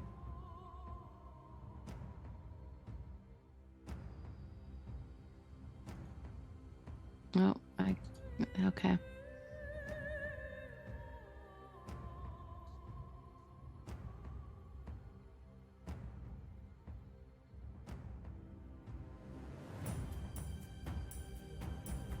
It's a natural one.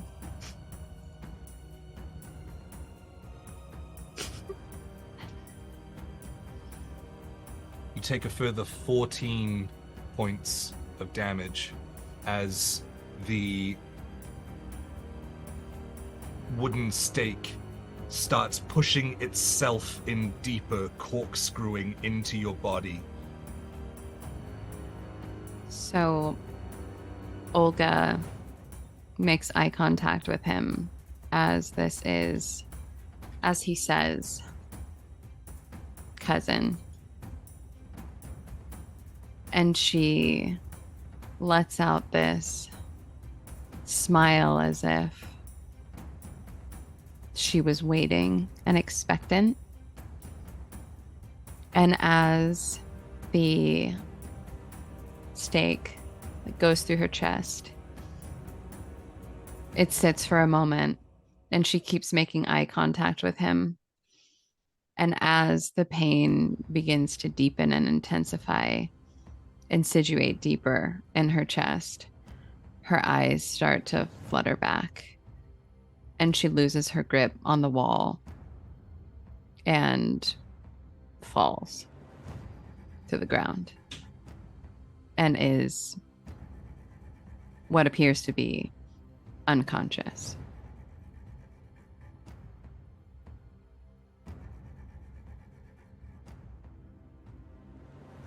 Take a further 7 points of falling damage as your spider-like grip that your nails dig into the wall loosens and you fall backwards. Mm-hmm. Deimos, as you are being engaged, you hear "Snoop" of a body crashing behind you. What are you doing? I look at body. If I hear something behind me, I look, because like someone's running at me. Am I being so I look behind me. You look, you see laid out, even at this point, elegantly on the ground, the body of your friend. Instantly looking up, you see Eli stood there in his scarlet coat, tricorn hat, and the large crossbow pointed downwards as he pulls this back and leans it against his shoulder and says across to the large figure in the alleyway, says, "I think we got her this time."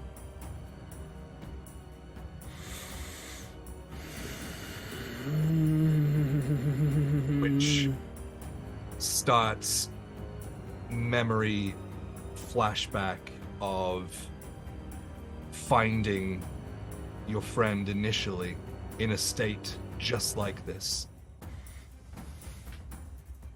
Yeah, Okay. I rage.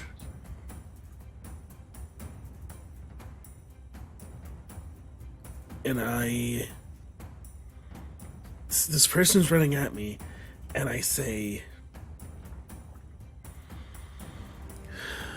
"There will come a day where I will rip your head from your fucking shoulders." And then I run towards Olga. Okay. I will use... Am I close enough to get there with just my movement? Yes. Is picking Olga up a free action or an object interaction? Do I have enough to, like, get to Olga, pick Olga up, and dash?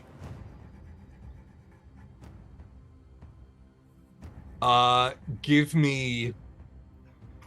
Shit. Give me an athletics check. You got it. Which you do get an advantage because you are raging. You got it. This will determine whether it uses your action or whether you're able to scoop her up using your strength and carry on. My higher run was a 17. 17. You won't get your full movement, but I will grant you another half of your movement as you run and have to slow down in order to pick up the body of your friend in your arms, and you start running again. So it was 25 feet to Olga, so you can get another 5 feet unimpaired, and then you can get another 15 feet using this turn. What is your plan as you hear the footfalls of someone running behind you?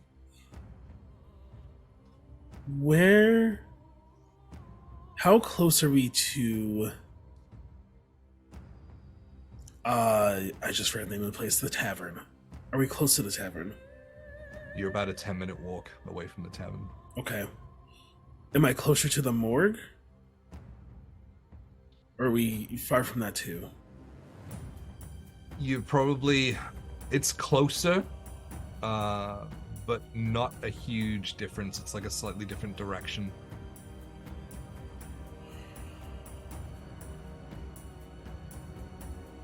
You know, if it's 10 minutes to the tavern, it's maybe 7 or 8 in a different direction too.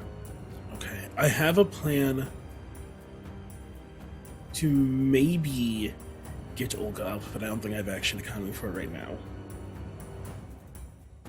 So, my plan right now is to, like, if I can get out of this alley, it's to, like, run and be, like, on the other side of the wall. You are outside of the alley. You're basically almost at the fountain. You are now in the open area. I want to hug a wall not opposite, like, I want to hug a wall with crossbow guy can't see us and just keep shooting. Like, has to, like, start moving. Like, I want to, if, like, crossbow guy's behind me, I'm going to, like, run, get out, and, like, hug this wall, so he at least has to, like, try and... So you head out and then tuck behind the right-hand wall against the back. Eli has no sort of line of sight, says, "Fuck." And you can hear him starting to run towards the steps, like to head back down to ground level. A couple of seconds later, you hear footsteps getting louder as the larger man runs out to the side, looks both ways, clocks you like basically 5 feet away.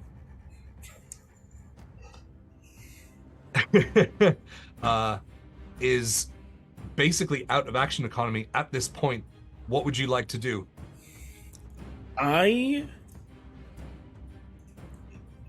believe I do have. Yes, I am going to. The only thing I can think of, I don't have a healing potion, but I have something that should work just as good for Olga. I am going to take out a small knife from my pocket and like slit my forearm and just like shove it into Olga's mouth. Okay. I will allow that to stabilize her. Like, Okay. basically the equivalent of like a DC 10 medicine check to stabilize. Mm-hmm. Olga, you do not have to make death saving throws, but you can still fail them. Okay. What will that cost me, Austin? I'll give that to you. I'll give that to you as... That's going to be an action. There's too much involved in it. Okay. Then I'm gonna use movement to try and start. He came out of the alley. There's not a convenient another alley right next to me, is there? No. It's like an intersection with the fountain in the center. Are there buildings right here? Mhm. No, I can't kick in a door. I just use my action. I just start shouting. I'm going to use my movement to move 30 feet, like along the wall or whatever, and just start like shouting, "Murderers, help!" If you move away from him, that is a 23 to hit. Yeah. You will take 9 points of bludgeoning damage as you hear this ping sound, which you recognize as being struck across the cheekbone by a set of brass knuckles. Okay. That's fine. I continue with what I was doing. Okay. You hear the sound ting ting ting ting ting ting of coming down the iron steps in the alleyway by Eli. I mean, the guy's gonna try and tee off on you. That is an 18 to hit. Yeah, that'll do it. And a 19 to hit. So there's, I rolled low. There's 11 points of bludgeoning damage as he starts like raining in these like deep body blows, which are not halved because you spent one of your rages, you didn't attack, and you were not attacked on that turn. Okay.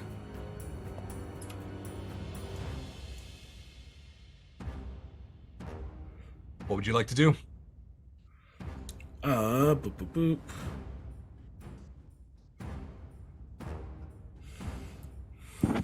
So, dude is boxing me, and then Eli is like still coming. Yep. And I don't hear any commotion from me shouting.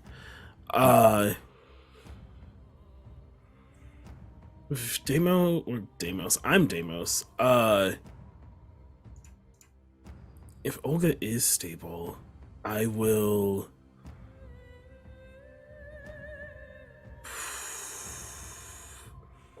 I'll put her down like next to me. I will bonus action rage again. And say, fine, you want to fucking dance? Let's fucking dance.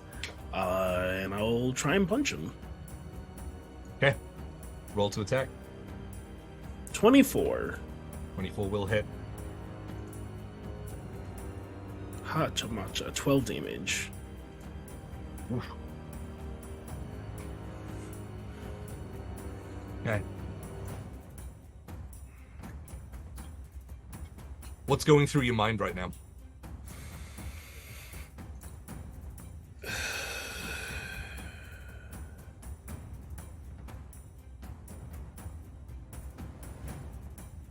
the word kill repeatedly.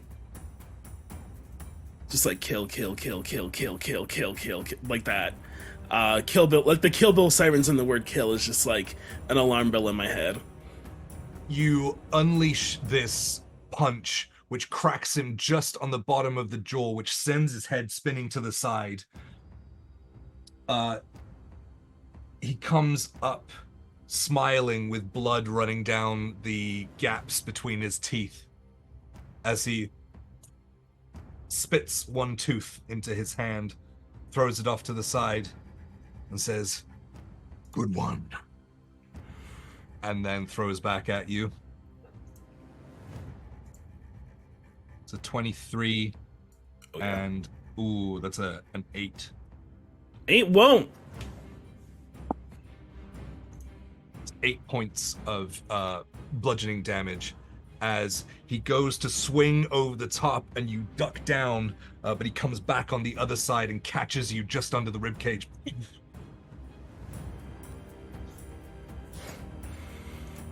You hear over his shoulder a voice say, "Keep that one busy so I can take care of my cousin." There's plenty for you too, I say over my shoulder.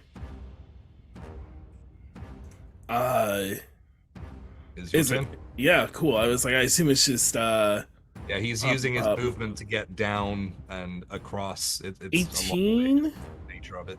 18 hits. He is unarmored and a large fella. Big target. 9 damage. Cool.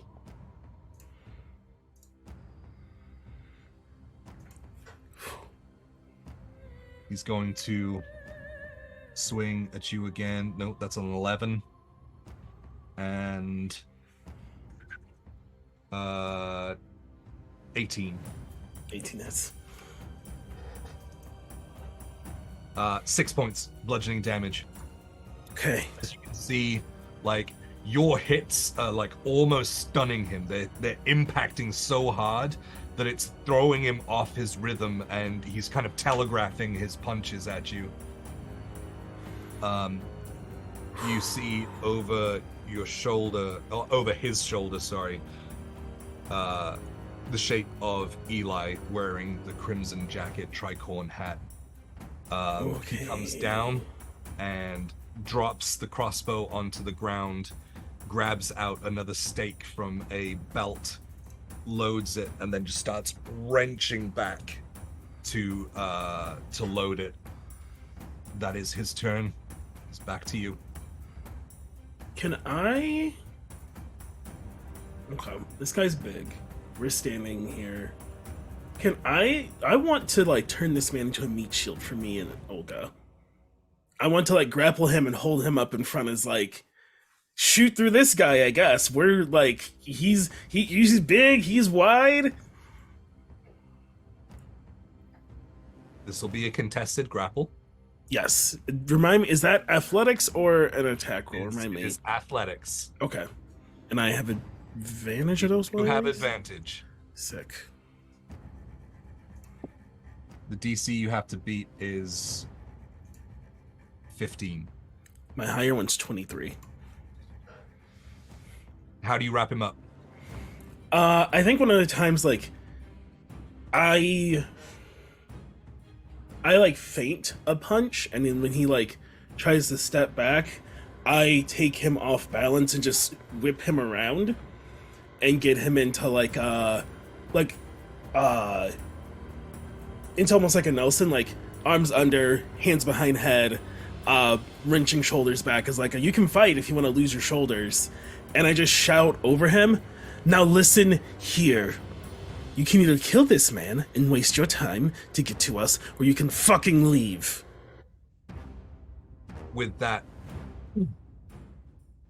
it's loosed, and as you're holding him in this Nelson, all you see from the back of his head is the edge of this bolt piercing back about 2 inches from your face as it goes slack in your arms and it becomes heavy. And you hear as he loads again.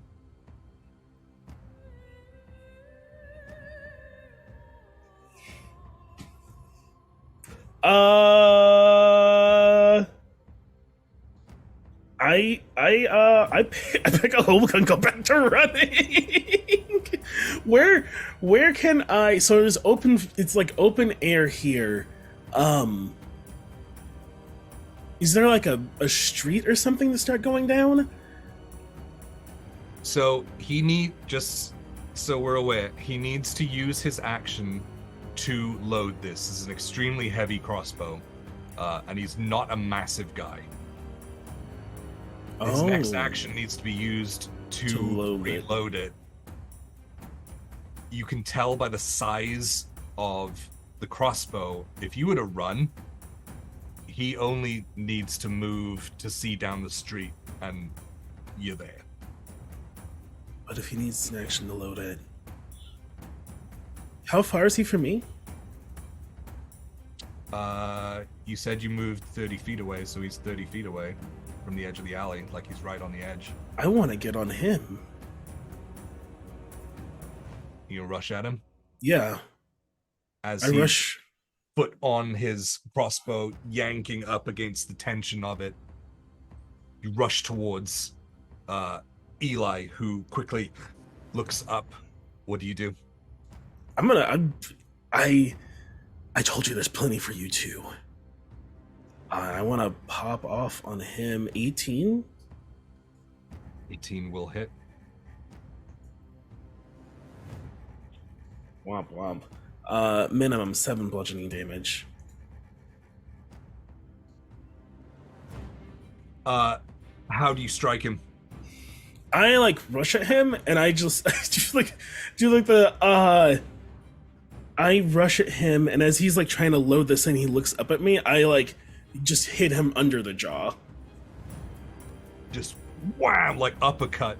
As he's already starting to look back, his head snaps back. And he loses grip on the crossbow as he stumbles back, which is now basically behind you on the floor. He looks at the crossbow on the floor, looks at you, and then looks behind him and starts to take off. I would like an action. I would like attack of opportunity, please. Go Damn. ahead. Nah, he's gonna make it though. That's only 10.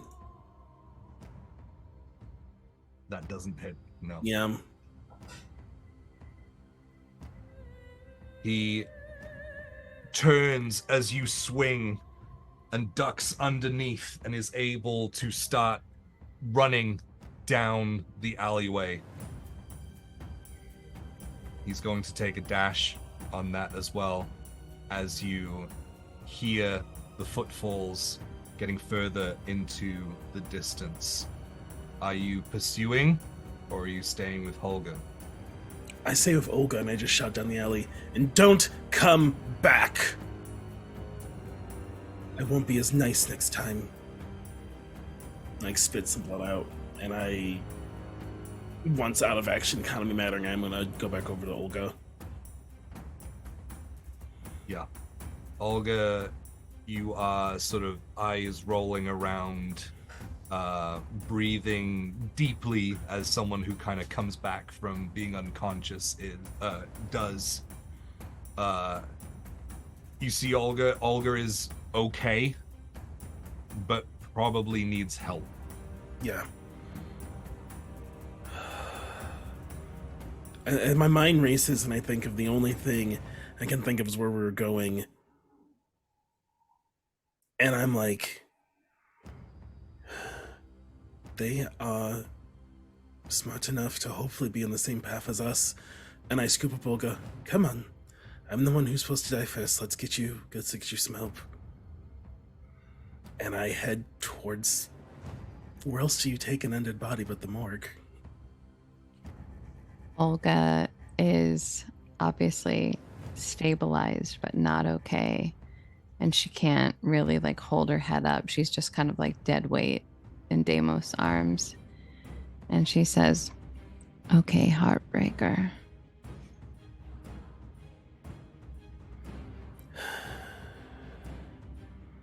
You don't get to make jokes. I spit out more blood. I'm very hurt.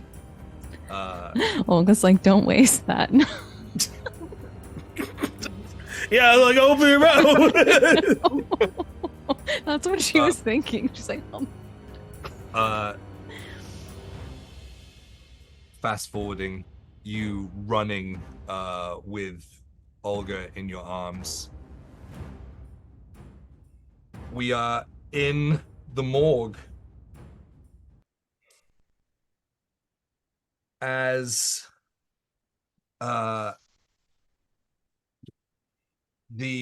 the morgue worker turns to you three and says, Can I help? Right. and as he turns, you can see that one of his eyes is like bulging and a lot bigger than the others, kind of pressing against the inside of the skull. Seems like some kind of like birth defect, where the skull has kind of misshapen and the eye has continued to grow against it. Hey, champ, how's it going? You wouldn't happen to have any weird bodies around, like Asha really, almost really like weird? waves Ches off, like to silence him for a second. I can't What are you doing with your hand there? What are you doing? Shh. Oh, Why is it so loud in here? And I'm going to follow the voices, and I want, like, all of the weird deaths are here, right? You know at least some of them are. The most recent ones. That's Okay, what- so like there's 30. the ones that I know, the meat sack, Kendall. the no had- skeleton, and the dude with the face thing. Yeah. You know what? I'm gonna roll a d6 to see which one is yelling at me more, because those are the only three that I know of. I won't need you to do that. So the Okay. sounds in there, it's like being in the busiest, echoiest hallway where the voices are just bouncing off. They're not really yelling or whispering or anything like that. They're just kind of talking at like a regular volume, but the sounds are just bouncing, and there's so many of them layering over one and over to the other, and the sound just bounces and reverberates around it. But there's one pathway of silence amidst it. I that follow takes it.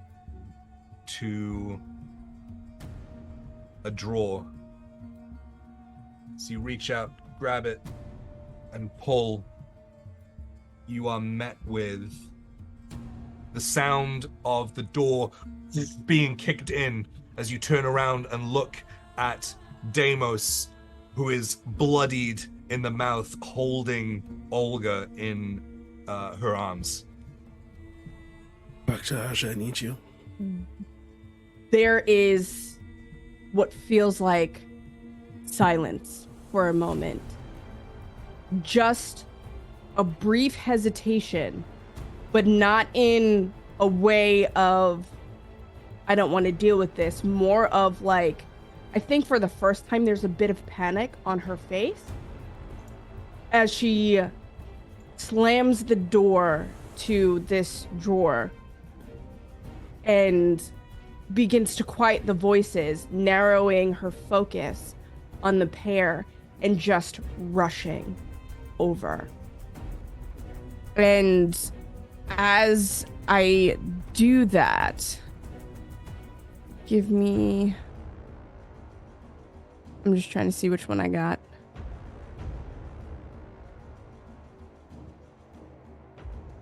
There's a hand that hovers first over Olga, and I'm going to place a hand on her shoulder and cast Cure Wounds.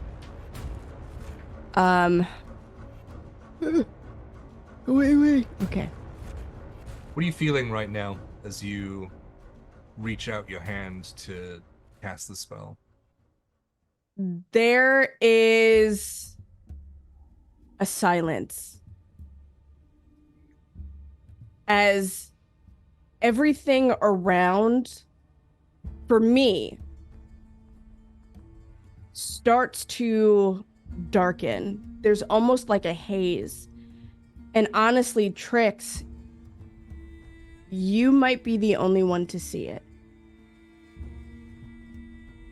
There is a cacophony that kind of swirls around Azja for a second as her hand is placed on Olga's shoulder, almost not of her own volition, but very much in control.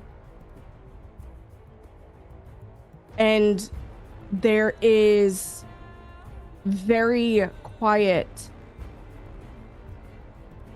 maybe deep speech that brushes against the tip of Azja's ear.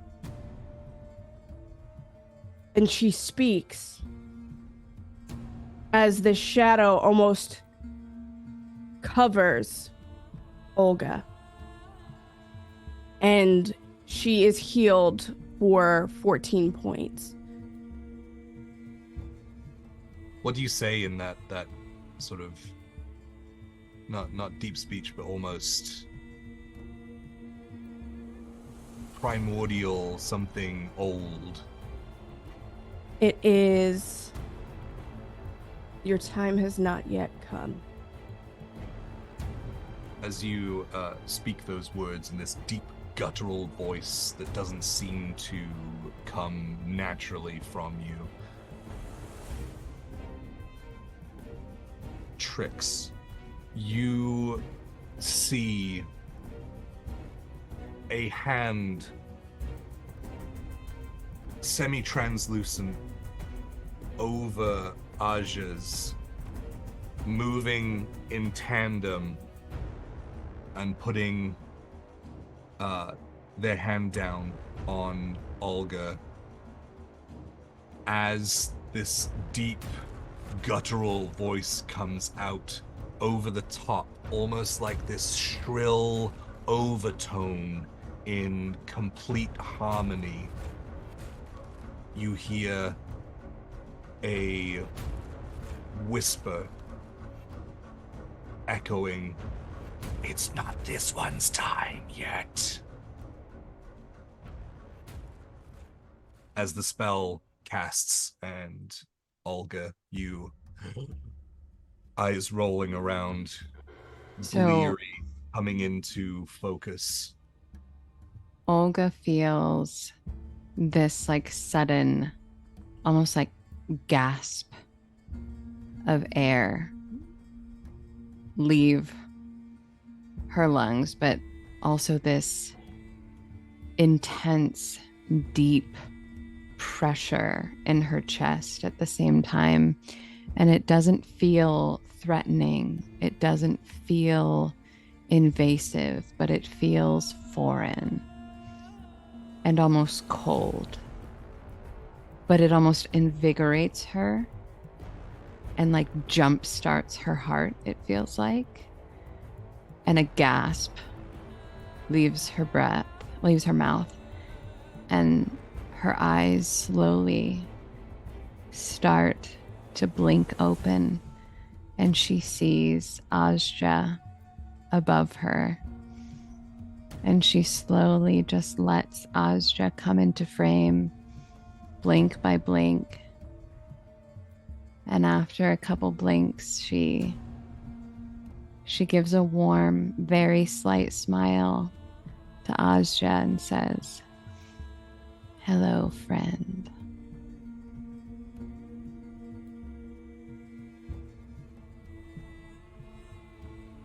I am muted. There's a nod of recognition, but it's very brief before she focuses her attention to Deimos. And same thing. There is, I mean, it's already cold in there, but there is something even colder around Ajda. You may not be able to see all the things that are happening, but you can definitely feel the air feels even more dead. And again, there's almost like this flicker of shadow in the glow of her eyes as she doesn't even assess the injuries, but instead really just pours into you, Deimos. And in that primordial, guttural, whatever it is, and this one too we need. And I once again cast Cure Wounds. And again, you notice the same echo, same harmonized whisper over the top. And Deimos, you are healed for 11.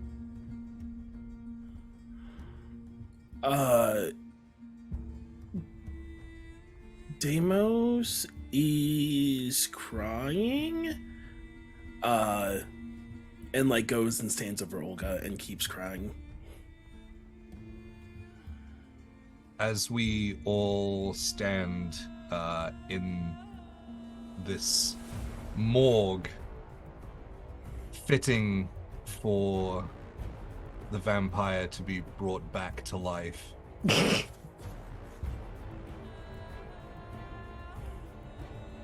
You notice something, Deimos, when Aja reaches out and heals you, which she's done before. You guys are all in this extremely cold room, and all of your breath is like turning to vapor as you exhale. As Aja goes to cast these spells, as she breathes out, there is no vapor, as if the air that comes from within is colder than the room itself. And that's where we're going to end tonight. Sure. Secrets are no fun unless you share with everyone. Why am I getting assassinated? Hello? Pretty sure I was assassinated. Yeah, I mean, I was collateral damage he assassinated. was the target. Okay, you just happened to be there. Oh, he was the oh, they were the target. Oh, okay. y'all, what a freaking night. What a night. I am really happy that we did this. I'm not gonna get emotional because I've done really good not to. I will get emotional in Stars and Wishes. But thank you all for being here. Thank you all for coming to hang out. I'm Raven. I'm not going to talk anymore because if I talk more, I'm just going to cry. So I love y'all, and we will see you. I don't think it's next week. Next week is what? Christmas? It's the day after. Christmas, yeah.